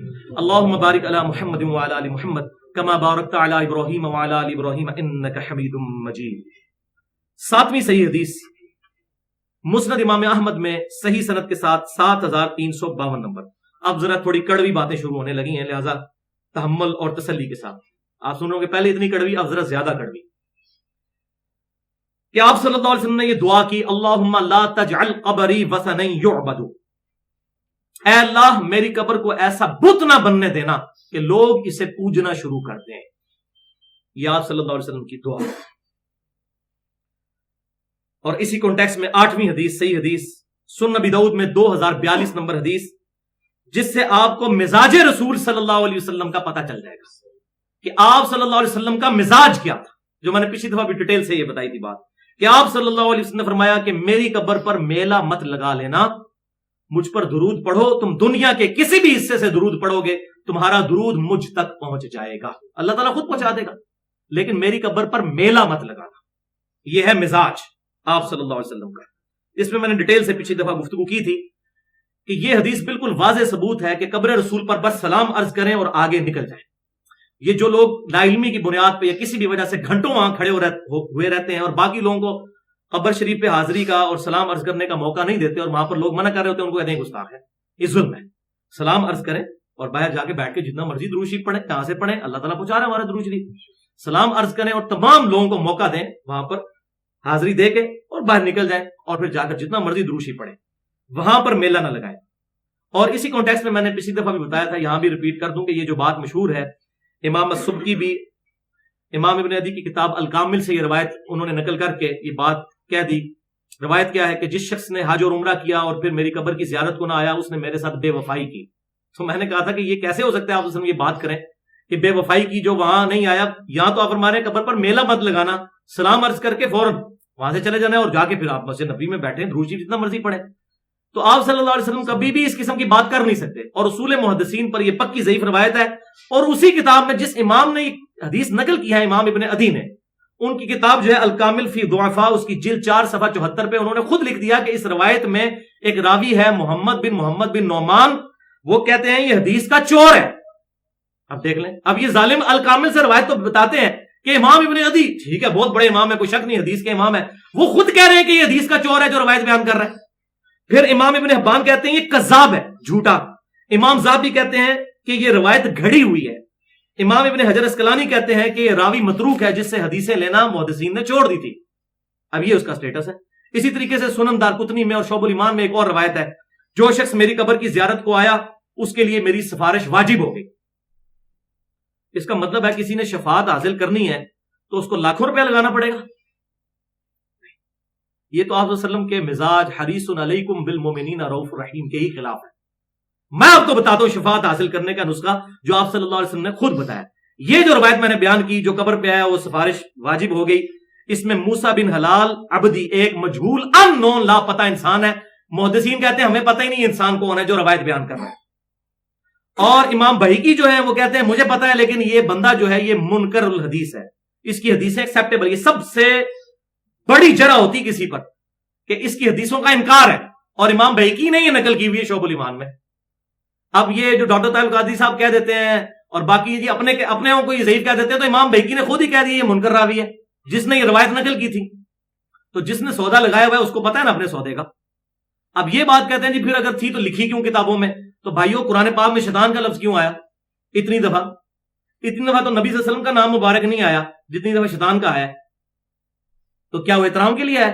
صرف اس لیے آیا کہ اللہ تعالیٰ نے بتایا کہ تمہارا دشمن ہے، اس کی چالوں سے بچنا. اسی طریقے سے محدثین بھی جو اس طرح پبلک میں مشہور روایتیں تھیں وہ کتابوں میں لکھ کے ان پہ حکم لگا دیتے تھے تاکہ لوگ خبردار ہو جائیں کہ یہ چیز جو ہے وہ درست نہیں ہے. لیکن لوگ کیا کرتے ہیں، وہ اپنا ٹکڑا نکل کرتے ہیں اور کہتے ہیں یہ ہمارے ہمیں حدیث مل گئی. تو اس میں پھر وہی بات کروں گا کہ پھر وہ المصنف ابن ابی شیبہ کا سیکنڈ لاسٹ چیپٹر ہے کتاب الرد علی ابی حنیفہ، 50 روایتیں ہیں اس میں، اور اس کا باب ہی انہوں نے باندھا ہے کہ یہ چیپٹر ہے ان احادیث پر مشتمل جس میں ابو حنیفہ نے رسول اللہ صلی اللہ علیہ وسلم کی مخالفت کی ہے. انہوں نے یہ نہیں کہا کہ اجتہادی غلطی لگی، ان کا مخالفت کی ہے. تو وہ کہتے ہیں نہیں نہیں یہ تو روایتیں اس میں ضعیف ہیں. ڈاکٹر طلعت القادری صاحب بھی کہہ دیتے ہیں جناب روایتیں ضعیف ہیں. تو آپ تو صحیح اور ضعیف کے فرق کو نہیں مانتے. اب آپ کو یہ یاد آ گیا کہ ضعیف ہے اور صحیح ہے. تو یہ جو ہے نا میٹھا میٹھا ہاپ ہاپ کوڑا کوڑا تھو تھو، نہیں دوگلی پالیسی نہیں. ہماری فیور میں بھی کوئی روایت ہوگی ہم نہیں پیش کریں گے. ہم نے اللہ کو جان دینی ہے. لیکن مولوی جو ہے یہ بالکل نہ ڈر اور بے خوف ہو جاتے ہیں. ان کا مقصد صرف اپنا لقمہ کتاب و سنت کے منہ میں ڈالنا ہوتا ہے. بات ماننی کوئی نہیں ہوتی، اپنا لقمہ کتاب و سنت کے منہ میں ڈالتے ہیں. اپنی آخرت کی فکر نہیں کرتے کہ خدا کے لیے اس طرح کی چیزیں بیان کر کے تم دنیا میں تو واہ واہ کروا لو گے، آخرت میں کیا بنے گا؟ اب مجھے یاد آ گئی بات میں یہیں پر عرض کر دیتا ہوں. میں نے خود یہ لیکچر ڈاکٹر طلعت القادری صاحب کا سنا. میں ان کو سنتا ہوں، کئی چیزوں سے مجھے اتفاق بھی ہے ان کی، ایسی بات نہیں ہے. اچھی بات جو کوئی بھی کرے ہم اس کی تصدیق کرتے ہیں. تو انہوں نے بھرے مجمع میں یہ بات کہی کہ یہ بتاؤ کہ درود شریف پڑھنا کس کی سنت ہے؟ تمام نے کہا جی اللہ کی سنت ہے، کوئی شک نہیں ہے. ان اللہ و ملائکتہ یصلون علی النبی. پھر انہوں نے کہا کہ یہ بتاؤ کہ نماز پڑھنا کس کی سنت ہے؟ تو سب نے کہا کہ نبی صلی اللہ علیہ وسلم کی سنت ہے. اب آگے انہوں نے جو ڈینجرس رزلٹ نکالا وہ کہتے ہیں اے دسو منو کہ اللہ دی سنت زیادہ افضل ہے کہ نبی صلی اللہ علیہ وسلم دی سنت زیادہ افضل ہے. استغفر اللہ. آپ دیکھیں یہ کس طریقے سے مولوی جو ہے وہ دھوکہ دیتے ہیں پبلک کو. اچھا عوام سلیم الفطرت ہوتی ہے، اب عوام چپ کر گئی. عوام کو تو اپنی آخرت کی فکر ہے نا، مولوی کو تو فکر نہیں. وہ تو چندے میں سے بھی پیسے نکال لیتا ہے. وہ دوسرا آدمی تو ڈرتا ہے مسجد میں جناب کوئی کام کرتے ہوئے بھی، لیکن مولوی تو نہ ڈر ہوتا ہے. وہ کہتا بولو نا کہ نبی دی سنت افضل ہے کہ اللہ دی سنت افضل ہے. اب لوگ ڈر رہے ہیں کہ اگر ہم کہتے ہیں کہ جی اللہ کی سنت افضل ہے تو درود شریف نماز سے افضل ہو جائے گا، اور اگر ہم کہتے ہیں کہ نماز درود شریف سے افضل ہے تو پھر نبی کی سنت اللہ کی سنت سے افضل ہو جائے گی. جائیے تو کیڑے پاسے جائیے، بند گلی میں اس نے چھوڑ دیا. پھر وہ کہتا میں بیٹھے ہاں کبو یعنی میں ذمہ داری لے رہا ہوں. تو پھر لوگوں نے کہا جی کہ اللہ کی سنت ہی افضل ہے. کہا ہاں جی، اس سے پتا چلا درود شریف پڑھنا نماز سے افضل ہے. بولے اعوذ باللہ. اب ایسے علماء کو ہم کیا کہیں، کیا کہیں؟ حالانکہ اس بندے کو بات کرتے ہوئے شرم نہیں آئی کہ بخاری اور مسلم کی متفق علیہ حدیث ہے. ابن مسعود رضی اللہ تعالیٰ عنہ کہتے ہیں ہم نے نبی صلی اللہ علیہ وسلم سے خود پوچھا کہ بتائیے اللہ کو سب سے بڑھ کر محبوب عمل کون سا ہے؟ تو آپ نے فرمایا بندے کا وقت میں نماز کو قائم کرنا. لیکن بخاری اور مسلم ہدایت کے لیے کدھر پڑھنی ہے، مطلب کی باتیں نکالنی ہے، پھر اپنا لقمہ ڈالنا شروع کر دینا. اور یہ بےایمانی ہے کہ اگر ایسے لوگوں کو ننگا نہ کیا جائے. یہ بات یاد رکھیے، جتنا کتاب و سنت کو بیان کرنا ضروری ہے اتنا ہی ضروری ہے جو لوگ کتاب و سنت کے نام پر لوگوں کو دھوکہ دے رہے ہیں ان کو ننگا کرنا. امر بالمعروف ونہی عن المنکر. اور بخاری اور مسلم میں جو مومن کی 3 نشانیوں میں سے ایک نشانی یہی ہے کہ دوستی اور دشمنی دونوں اللہ کے لیے، خالی دوستی نہیں، تو دشمنوں کو بھی ننگا کرنا ہے. وَلِعَوْذُ بِاللَّهِ تَعَالَى. تو وہ شفاعت رسول کا نسخہ میں آپ کو بتا دیتا ہوں، لیکن اس کے لیے پہلی شرط ہے، پہلے وہ کوسچن جو ہے وہ ریزالو کرنا پڑے گا. بخاری اور مسلم کی متفق علیہ حدیث کہ آپ صلی اللہ علیہ وسلم نے فرمایا اللہ تعالیٰ نے ہر نبی کو ایک مقبول دعا دی تھی، اس نبی نے وہ اپنی دعا اس دنیا میں ہی کر لی. نوح علیہ السلام نے دعا کی، امت غرق ہو گئی. موسیٰ علیہ السلام نے دعا کر لی، فرعون ڈوب گیا. لیکن میں نے اپنی دعا اپنی امت کے لیے چھپا کر رکھ لی ہے. اللہ اکبر. حریص علیکم بالمؤمنین رؤوف الرحیم.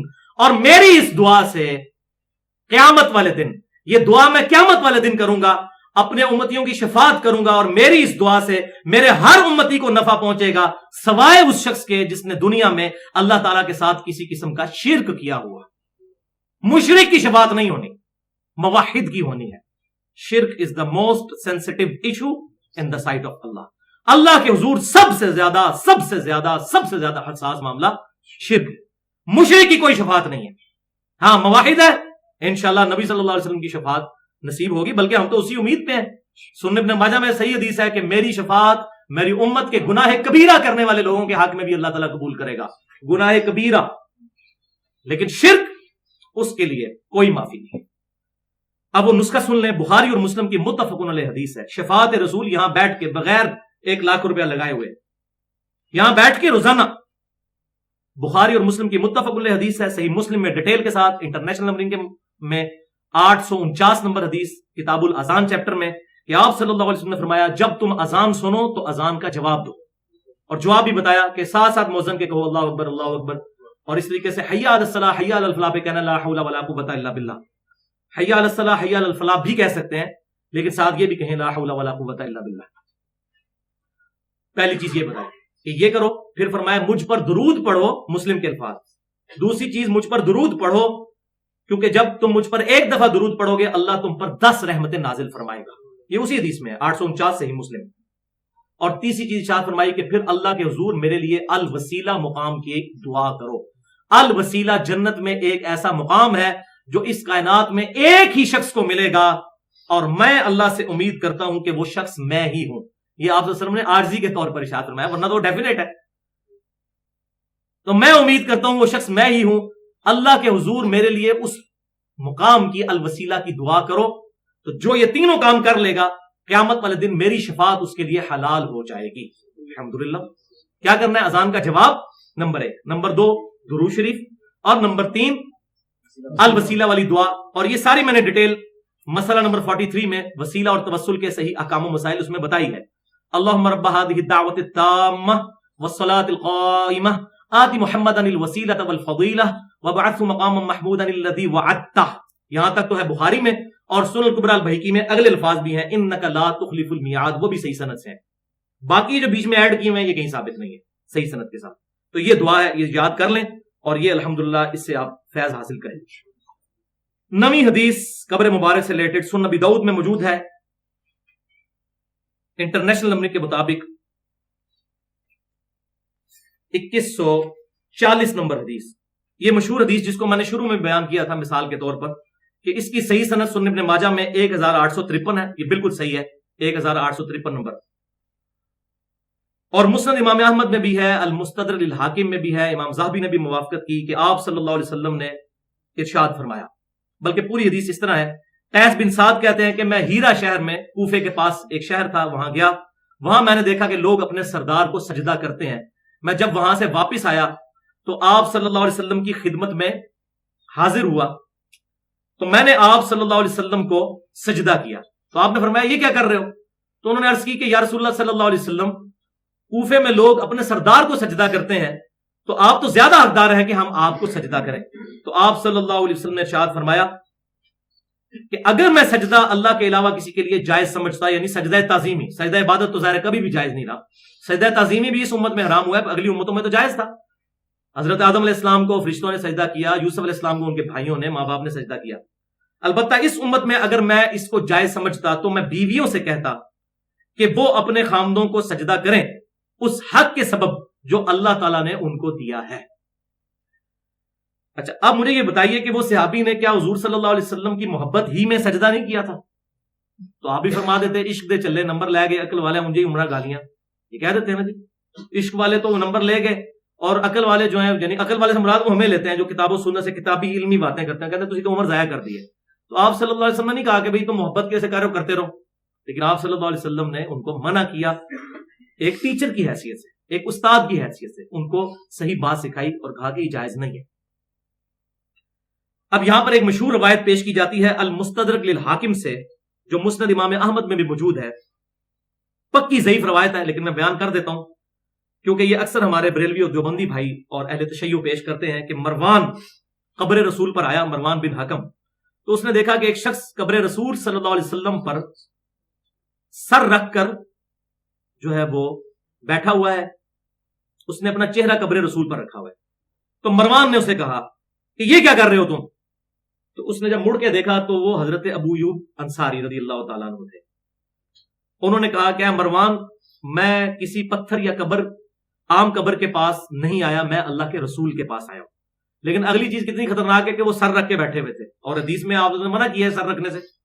اچھا، تو اور میں یہاں پر رو رہا ہوں کیونکہ آپ صلی اللہ علیہ وسلم نے فرمایا تھا کہ جب دیندار لوگ دین کے وارث بن جائیں اس وقت مت رونا، لیکن جب بے دین لوگ دین کے وارث بن جائیں اور خلافت سنبھال لیں اس وقت تم رونا۔ تو کہتے ہیں اس روایت میں دیکھیں صحابی نے قبر پہ جا کے سر رکھ دیا، وَلِعَوْذُ بِاللَّهِ تعالیٰ۔ یہ تو آگے کھل جائے گی بات جا کے کہ آپ صلی اللہ علیہ وسلم نے کیا بتایا، اور یہ روایتیں بالکل اصول محدثین پر مردود روایتیں ہیں۔ یہ روایت جو بندہ بیان کر رہا ہے اس کا نام ہے داؤد بن صالح حجازی۔ ہمارا اس ویڈیو کی وساطت سے یہ چیلنج ہے کہ اس ان نون بندے کی توثیق محدثین سے ثابت کریں کہ یہ بندہ کون ہے۔ ان نون، مجہول ابھی میں کہتے ہیں جس کا پتہ نہ ہو، جس کے بارے میں ہم جاہل ہوں کہ یہ کون ہے۔ ان نون بندہ ہے جس کا کوئی انٹروڈکشن نہیں ہے، یہ وہی ہے سنا کے سننی، پڑھ پڑھا کے سننی نہیں۔ تو میں صحیح مسلم کے مقدمے سے بتا چکا کہ بعض اوقات شیطان بھی انسانی شکل میں اتر کر حدیث بیان کر کے چلا جاتا ہے، اور لوگ بعد میں کہتے ہیں اس طرح ایک بندہ آیا تھا حدیث بیان کر رہا تھا اور وہ شیطان ہوتا ہے۔ جب تک پورا اس کا تعارف نہ ہو اس وقت تک لاپتہ لوگوں سے حدیث کا علم ٹرانسفر نہیں ہوگا۔ اسی طریقے سے نور الدین زنگی والا واقعہ آپ نے بڑا سنا ہوگا، اور پاکستان میں بھی جب ہم چھوٹے چھوٹے جب کسی زمانے میں وہ ڈرامے ٹی وی کے دیکھتے تھے تو پی ٹی وی پہ بھی ایک نور الدین زنگی کا وہ لگا تھا کہ جی وہ یہودی جو ہے آپ وسلم کی قبر مبارک سے جسم مبارک جو ہے وہ چوری کرنے لگے تھے۔ توبہ توبہ، شرم نہیں آتی۔ ایک طرف تو کہتے ہیں جی بزرگ نگاہ مار کے جو ہے نا وہ یہ کر دیتے ہیں، تو نبی صلی اللہ علیہ وسلم کی قبر مبارک کو ہاتھ لگا سکتا ہے؟ وہ جی انہوں نے سرنگ کھود لی، پھر وہاں پہ سیسا پگھلا کے ڈال دیا اور یہ کر دیا اور وہ کر دیا۔ بھائیو، نور الدین زنگی کا یہ جو واقعہ جس کتاب سے لیا جاتا ہے وہ کتاب ہے الوفاء الوفا، شیخ سمہودی کی، 911 ہجری میں مفوت ہوئے ہیں۔ نور الدین زنگی سے لے کر ان کے درمیان تک 500 سال کا فرق ہے۔ وہ 500 سال پرانی بات کر رہے ہیں اور کوئی سند نہیں بیان کر رہے، تو کہاں سے ایکسیپٹیبل ہوگی؟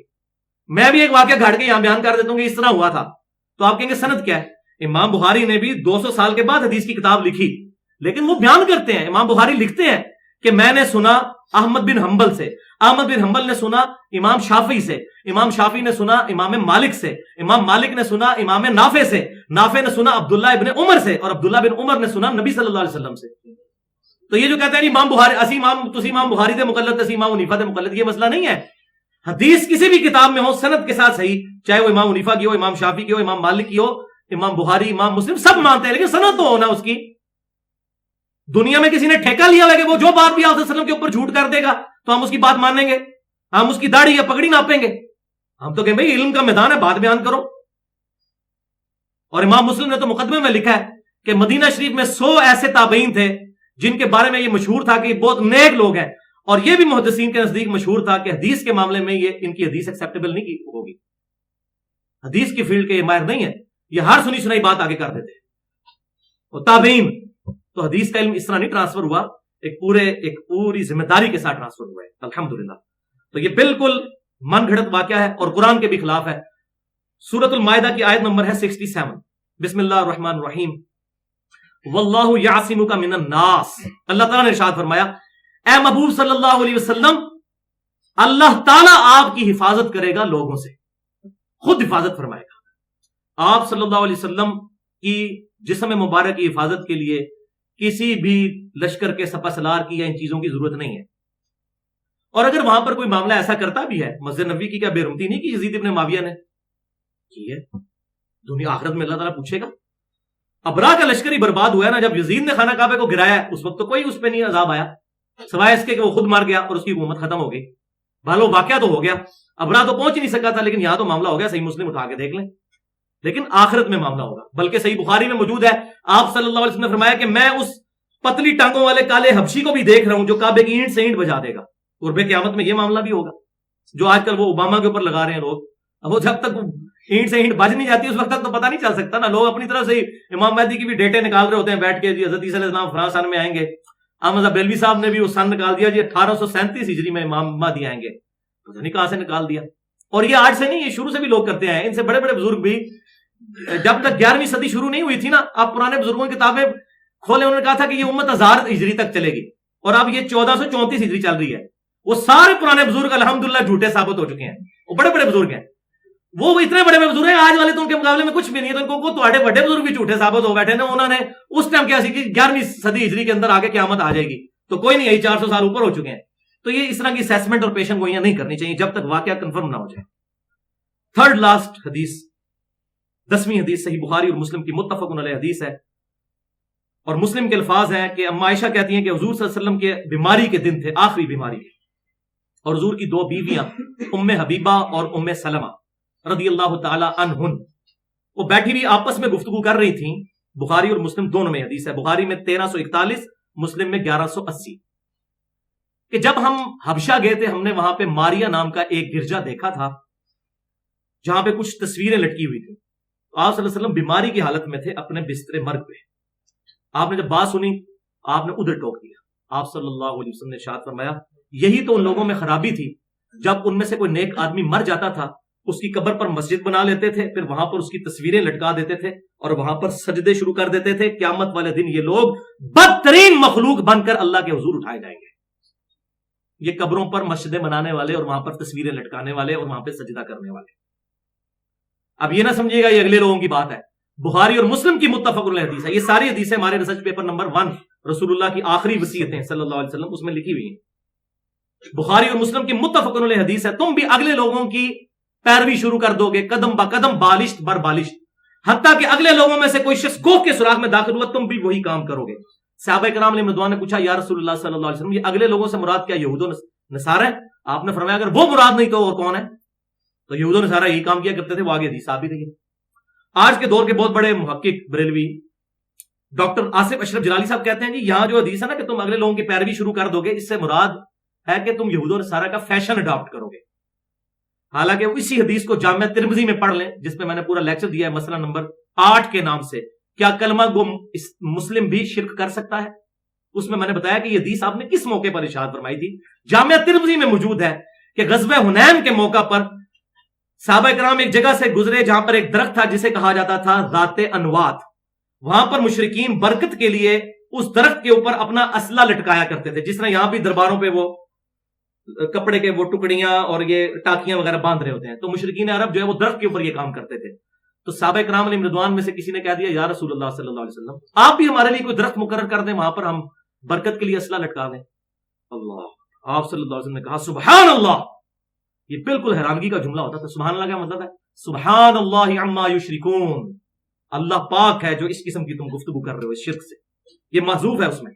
اللہ پاک ایک ایسی بات کر دی. پھر آپ نے ساتھ ہی فرمایا سورہ الاعراف کی آیت نمبر 138 تلاوت فرمائی کہ آج تو تم نے وہی بات کر دی جو موسیٰ علیہ السلام کے ماننے والوں نے کی تھی. کیا موسیٰ علیہ السلام ہمارے لیے بھی بچڑے کو ایک معبود مقرر کر دیں، ہم اس پر اعتکاف کر کے بیٹھیں؟ آج تم نے وہی بات کر دی. کون سی؟ شرکی عقیدہ. پھر آپ نے فرمایا اللہ کی قسم، اس ذات کی قسم جس کے قبضے قدرت میں میری جان ہے، تم بھی اگلے لوگوں کی پیروی شروع کر دو گے. یہاں پر آپ نے فرمایا تھا یہ کوئی فیشن کا ذکر نہیں ہو رہا تھا، عقیدوں کی خرابی کا ذکر ہو رہا تھا، مشرکانہ عقائد کا. لیکن پبلک کو دھوکہ دیا جاتا ہے کہ اللہ تعالیٰ ان کو سمجھ دے اور اللہ تعالیٰ ہمیں بھی حق بات قبول کر کے دوسروں تک پہنچانے کی توفیق دے. سیکنڈ لاسٹ حدیث 11ویں صحیح مسلم کی 1188 نمبر حدیث ہے. آپ صلی اللہ علیہ وسلم نے وفات سے 5 دن پہلے ارشاد فرمایا. یہ حدیث کے الفاظ ہیں.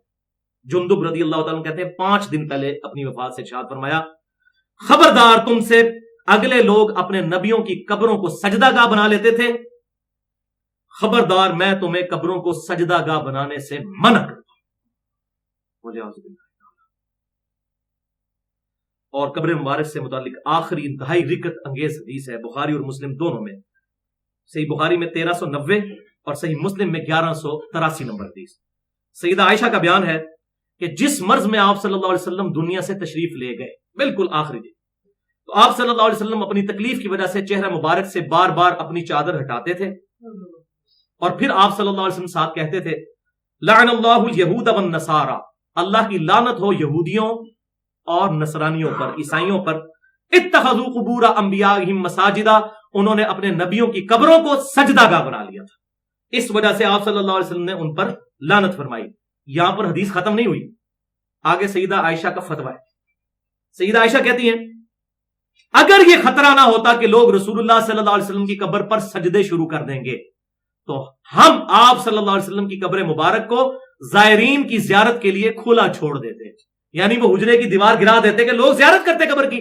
ابھی تو یہ ہوتا تھا جس نے قبر تک پہنچنا تھا سیدہ عائشہ سے اجازت دیتا تھا، دروازہ کٹکھٹا کے وہ دوسرے کمرے میں چلی جاتی تھی اور پھر قبر پہ حاضری دیتا تھا. تو آپ رضی اللہ تعالیٰ عنہ نے کہا کہ ہمیں ڈر تھا کہ لوگ یہ کام نہ شروع کر دیں، اور آگے الفاظ ہے ہمیں خوف اس لیے تھا کہ آپ صلی اللہ علیہ وسلم اپنی وفات کے وقت ہمیں ڈرا رہے تھے اس بات سے. اب سیدہ عائشہ کو تو ڈر لگا, لیکن 14 سال مولوی کہنا شرک ختم ہو گیا. وہ تو میں نے مسئلہ نمبر 8 میں بتایا بھائی ختم کوئی نہیں ہوا, وہ تو قیامت تک کے لیے. ہاں ایک گروہ سے ختم ہوا ہے, اس میں کوئی شک نہیں کہ یہ امت توحید ہے. اگلی امتیں تو ساری کی ساری بگڑ جاتی تھیں, اس امت میں ایک گروہ واقعی شرک سے محفوظ رہے گا. یہ اس حدیث کی انٹرپریٹیشن ہے. اب یہ مجھے بتائیے یہ معاملہ ہے. اور دوسری طرف سنن دارمی سے 93 نمبر روایت پیش کی جاتی ہے کہ مدینہ شریف میں قحط پڑ گیا جی ایک دفعہ. تو سیدہ عائشہ کے پاس لوگ آئے کہ جی آپ دعا کریں, تو انہوں نے کہا دعا کرنے کی کیا ضرورت ہے. انہوں نے قبر مبارک کے جو حجرے کے اوپر جو ایک روشن دان تھا اس کو کھول دیا. تو جیسے ہی روشن دان کھولا تو بارش شروع ہو گئی, اور اتنی بارش ہوئی کہ سارے وہاں پر لوگ سیراب ہو گئے, اور بارش والا وہ سال مشہور ہو گیا. وہ کہتے ہیں یہ طریقہ دیکھیں, لوگ قبر رسول سے فیض حاصل کرتے تھے اس طریقے سے جا کر. تو پہلی بات یہ کہ بھائیو اصول محدثین پر یہ حدیث بالکل مردود ہے. اس پہ جرح مفسر ہے, یہ محدثین کی ٹرم ہے, تفصیلی جرح ہے اس کے اوپر.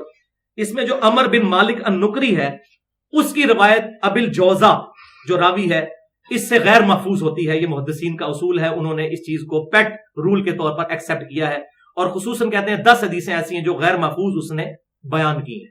اس میں کئی ایک ریزن ہو سکتی ہیں کہ راوی تو دونوں سکھے ہیں. ایک ریزن یہ ہو سکتی ہے کہ ان میں سے ایک کسی راوی کا وفات کے وقت حافظہ بگڑ گیا ہو, تو اس زمانے کی روایت ہو, تو محدثین پورا جج کر کے اس پہ حکم لگاتے ہیں. یہ کسی بریلوی دیوبندی اہل حدیث یا اہل تشیع کا حکم نہیں ہے, میں اصول محدثین کی بات کر رہا ہوں.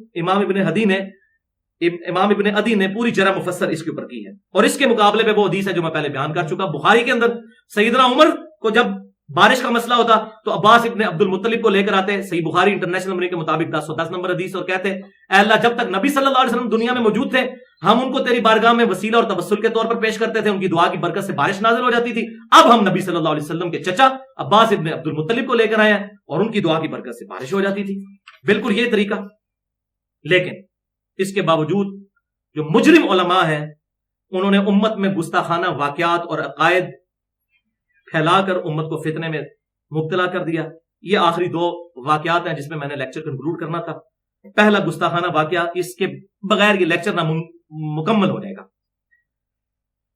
بھائیو تبلیغی جماعت کے بہت بڑے بزرگ اور دیوبندی مکتبہ فکر کے بہت بڑے عالم شیخ زکریا کاندلوی صاحب اپنی کتاب فضائل حج میں واقعہ نمبر 12 پیج نمبر 166 کتب خانہ فیضی رائے ونڈ سے جو چھپتی ہے فضائل حج اس میں ہے, اور فضائل درود بھی ان کی اس میں بھی موجود ہے.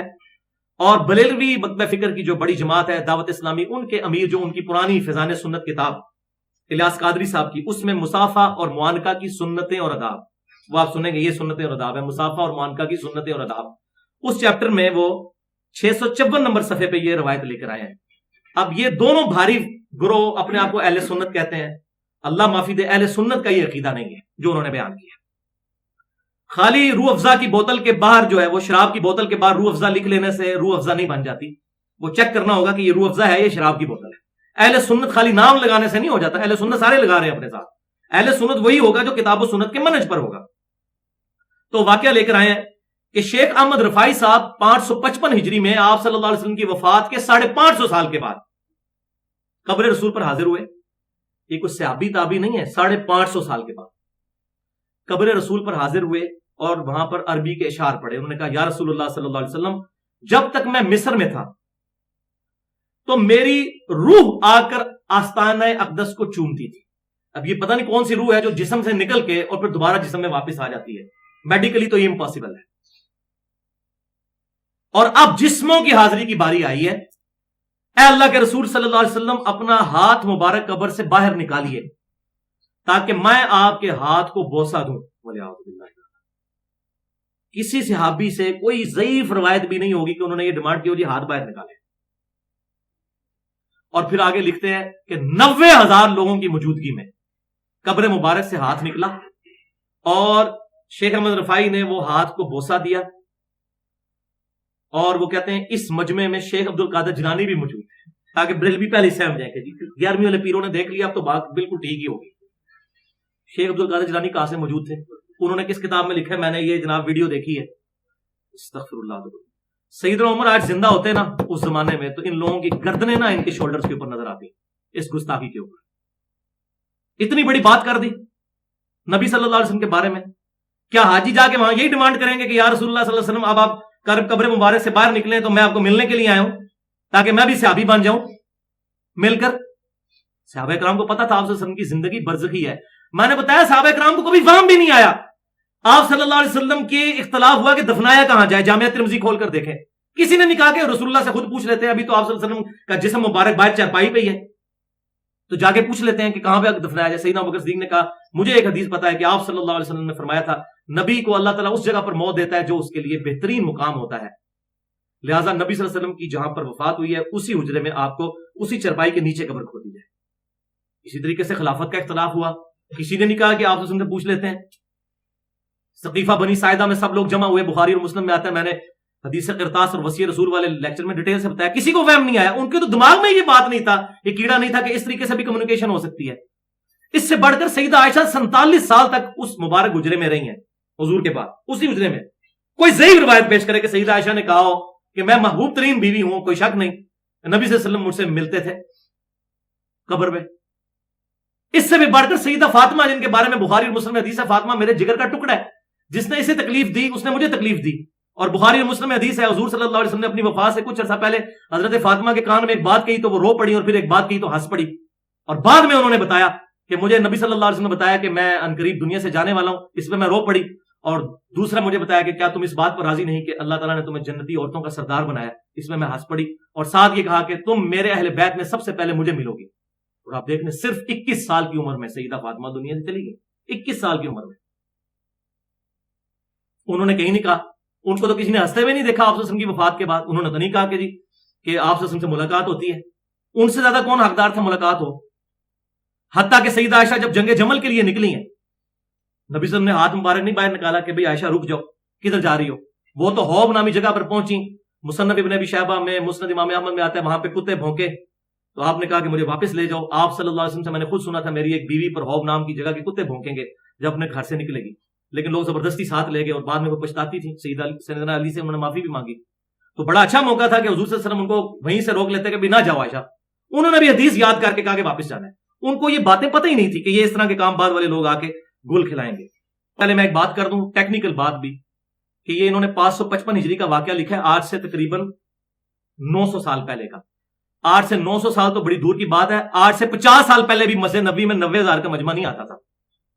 تو چوٹ کے پاؤں نہیں ہوتے نا, چور اپنی لنگوٹی پھینک کے بھاگتا ہے. ان سے پوچھیں کہ آج سے 50 سال پہلے بھی 90,000 کا مجمع, جتنی جگہ نہیں تھی مسجد نبی میں, وہ مسجد آج تک موجود ہے جو پرانی مسجد نبی تھی. میں نے پچھلی طرح تعارف بھی کروایا. یہ 90,000 کا مجمع کس مسجد میں جمع ہوا تھا؟ اور پھر خواب کا واقعہ بھی نہیں ہے, یہ بھی یاد رکھیں. اس میں ہے کہ شیخ عبد القادر جیلانی کا بھی نام ذکر کیا جاتا ہے. 90,000 لوگوں کی موجودگی میں یہ کام ہوا ہے, خواب شاب نہیں ہے. خواب ہوتا تو چلے ہم بینیفٹ آف ڈاؤٹ دے سکتے ہیں, خواب میں ایسا معاملہ کوئی ہو سکتا ہے کسی کے ساتھ اگر وہ صحیح سند سے ثابت ہو تو, لیکن خواب نہیں, بیداری کی انہوں نے بات کی ہے. یہ دوسری شرمناک بات احمد بریلوی صاحب کے ریفرنس سے ان کے بیٹے نے نقل کی ہے. مفتی اعظم ہند ان کو کہا جاتا ہے, مفتی اعظم ہندوستان. 1981 میں فوت ہوئے مصطفیٰ رضا خان نوری, جن کی وہ نعت ہے تو شمع رسالت ہے عالم تیرا پروانہ. انہوں نے اپنے باپ احمد رضا بریلوی صاحب کے ملفوظات خود جمع کیے, کسی نے نہیں جمع کیے کہ کوئی کہہ دیا ابھی بڑا حسن ظن بھی لوگ رکھتے ہیں, پتہ نہیں انہوں نے کہی سی کہ نہیں. یہ نہیں ہے بھائی جی, 1981 وہ تو انہیں وہ پرانی بات نہیں ہے. انہوں نے اپنے باپ کے ملفوظات خود جمع کیے. اس میں وہ یہ شرمناک بات اپنے والد کے حوالے سے خود لکھتے ہیں کہ میں نے خود سنی ہے ان سے یہ بات, کہ ان سے جب یہ سوال فتویٰ لیا گیا کہ بتائیے کہ آپ کہتے ہیں کہ اللہ کے اولیاء بھی قبروں میں زندہ ہیں اور انبیاء بھی زندہ ہیں, تو پھر فرق کیا رہا نبی اور ولی میں؟ بات بڑی ٹیکنیکل تھی. تو انہوں نے پھر اسی طریقے سے ٹیکنیکل جواب دیا. وہ کہتے ہیں میں تمہیں فرق دسنا ہوں, اے سنو. وہ کہتے ہیں کہ انبیاء کرام کی زندگی قبروں میں حقیقی حصی دنیاوی ہے. ذرا الفاظ دیکھیں, حقیقی حصی دنیاوی. قرآن کہہ رہا ہے شہید کی زندگی ابھی تمہیں شعور نہیں ہے, اور یہ نبی کی زندگی کا شعور نکالتے پھر رہے ہیں. اور یہ سیم الفاظ المحند المفند میں بھی جو بندی عالم خلیل احمد سہارنپوری صاحب نے بھی لکھا ہے, ہم نبی صلی اللہ علیہ وسلم کی قبر میں زندگی دنیاوی مانتے ہیں, برزخی نہیں مانتے. کیونکہ قرآن جو کہہ رہا ہے نا برزخی, تو ہم تو نہیں مانیں گے, اس پہ تمہاری تسلی نہیں ہوگی. تو کہتے ہیں انبیاء کرام کی زندگی قبروں میں حقیقی حصی دنیاوی ہے.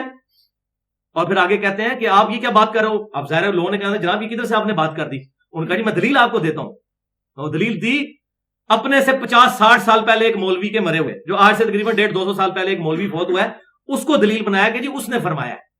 یعنی کوئی پہلے 300 سال پہلے 1000 سال کا بھی کوئی بندہ نہیں ہے.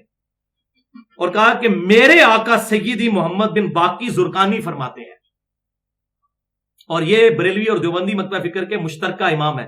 فضائل حج میں اکثر روایتیں شیخ زکریا صاحب نے انہی سے لی ہیں، زرقانی صاحب سے، لہٰذا زرقانی صاحب کو کوئی نہیں آج ڈالے گا، یہ ان کا عقیدہ ہے۔ یہ میں اس لیے کہہ رہا ہوں کہ دیوبندیوں نے بریلویوں نے لکھے، ہماری تو کوئی ذمہ داری نہیں ہے، دونوں کی اکٹھی ہے کہ تو یہ اوپر پیچھے بابا ایک ہے۔ اور وہ کیا کہتے ہیں جی، میرے آقا محمد بن باقی زرقانی فرماتے ہیں کہ انبیاء کرام علیہ السلام کی قبروں میں ازواج مطہرات پیش کی جاتی ہیں اور وہ ان سے شباشی فرماتے ہیں۔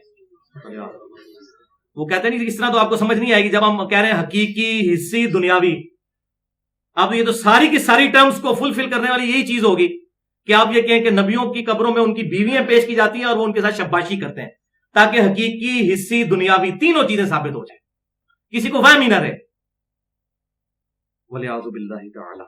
اس پہ کیا تبصرہ کریں؟ اِنَّا لِلَّهِ وَإِنَّا إِلَيْهِ رَاجِعُونَ۔ اس کا پورا پوسٹ مارٹم میں نے اس لیکچر میں کیا ہے، مسئلہ نمبر 71A اور 71B، بزرگوں کی اندھا دھند پیروی کا انجام۔ یہ 71A ہے اور 71B ہے، انڈیا اور پاکستان کے بزرگوں کی 19 گستاخانہ عبارات کا تحقیقی جائزہ۔ اس میں یہ باتیں اور بھی یہ باتیں میں نے ڈسکس کی ہیں۔ اللہ تعالیٰ سے دعا ہے کہ جو حق بات میں نے کہی ہمارے دلوں میں راسخ فرمائے، اگر جذبات میں میرے منہ سے کوئی غلط بات نکل گئی تو اللہ تعالیٰ ہمارے دلوں سے محو کر دے۔ اللہ تعالیٰ ہمیں ایمان و عافیت کے ساتھ مدینہ شریف میں موت، بقیع غرقد میں مدفن اور جنت الفردوس میں اپنے محبوب صلی اللہ علیہ وسلم کے قدموں میں پڑوس عطا فرمائے۔ سبحانک اللہم و بحمدک، اشہد ان لا الہ الا انت، استغفرک و اتوب الیک، وما علینا الا البلاغ المبین۔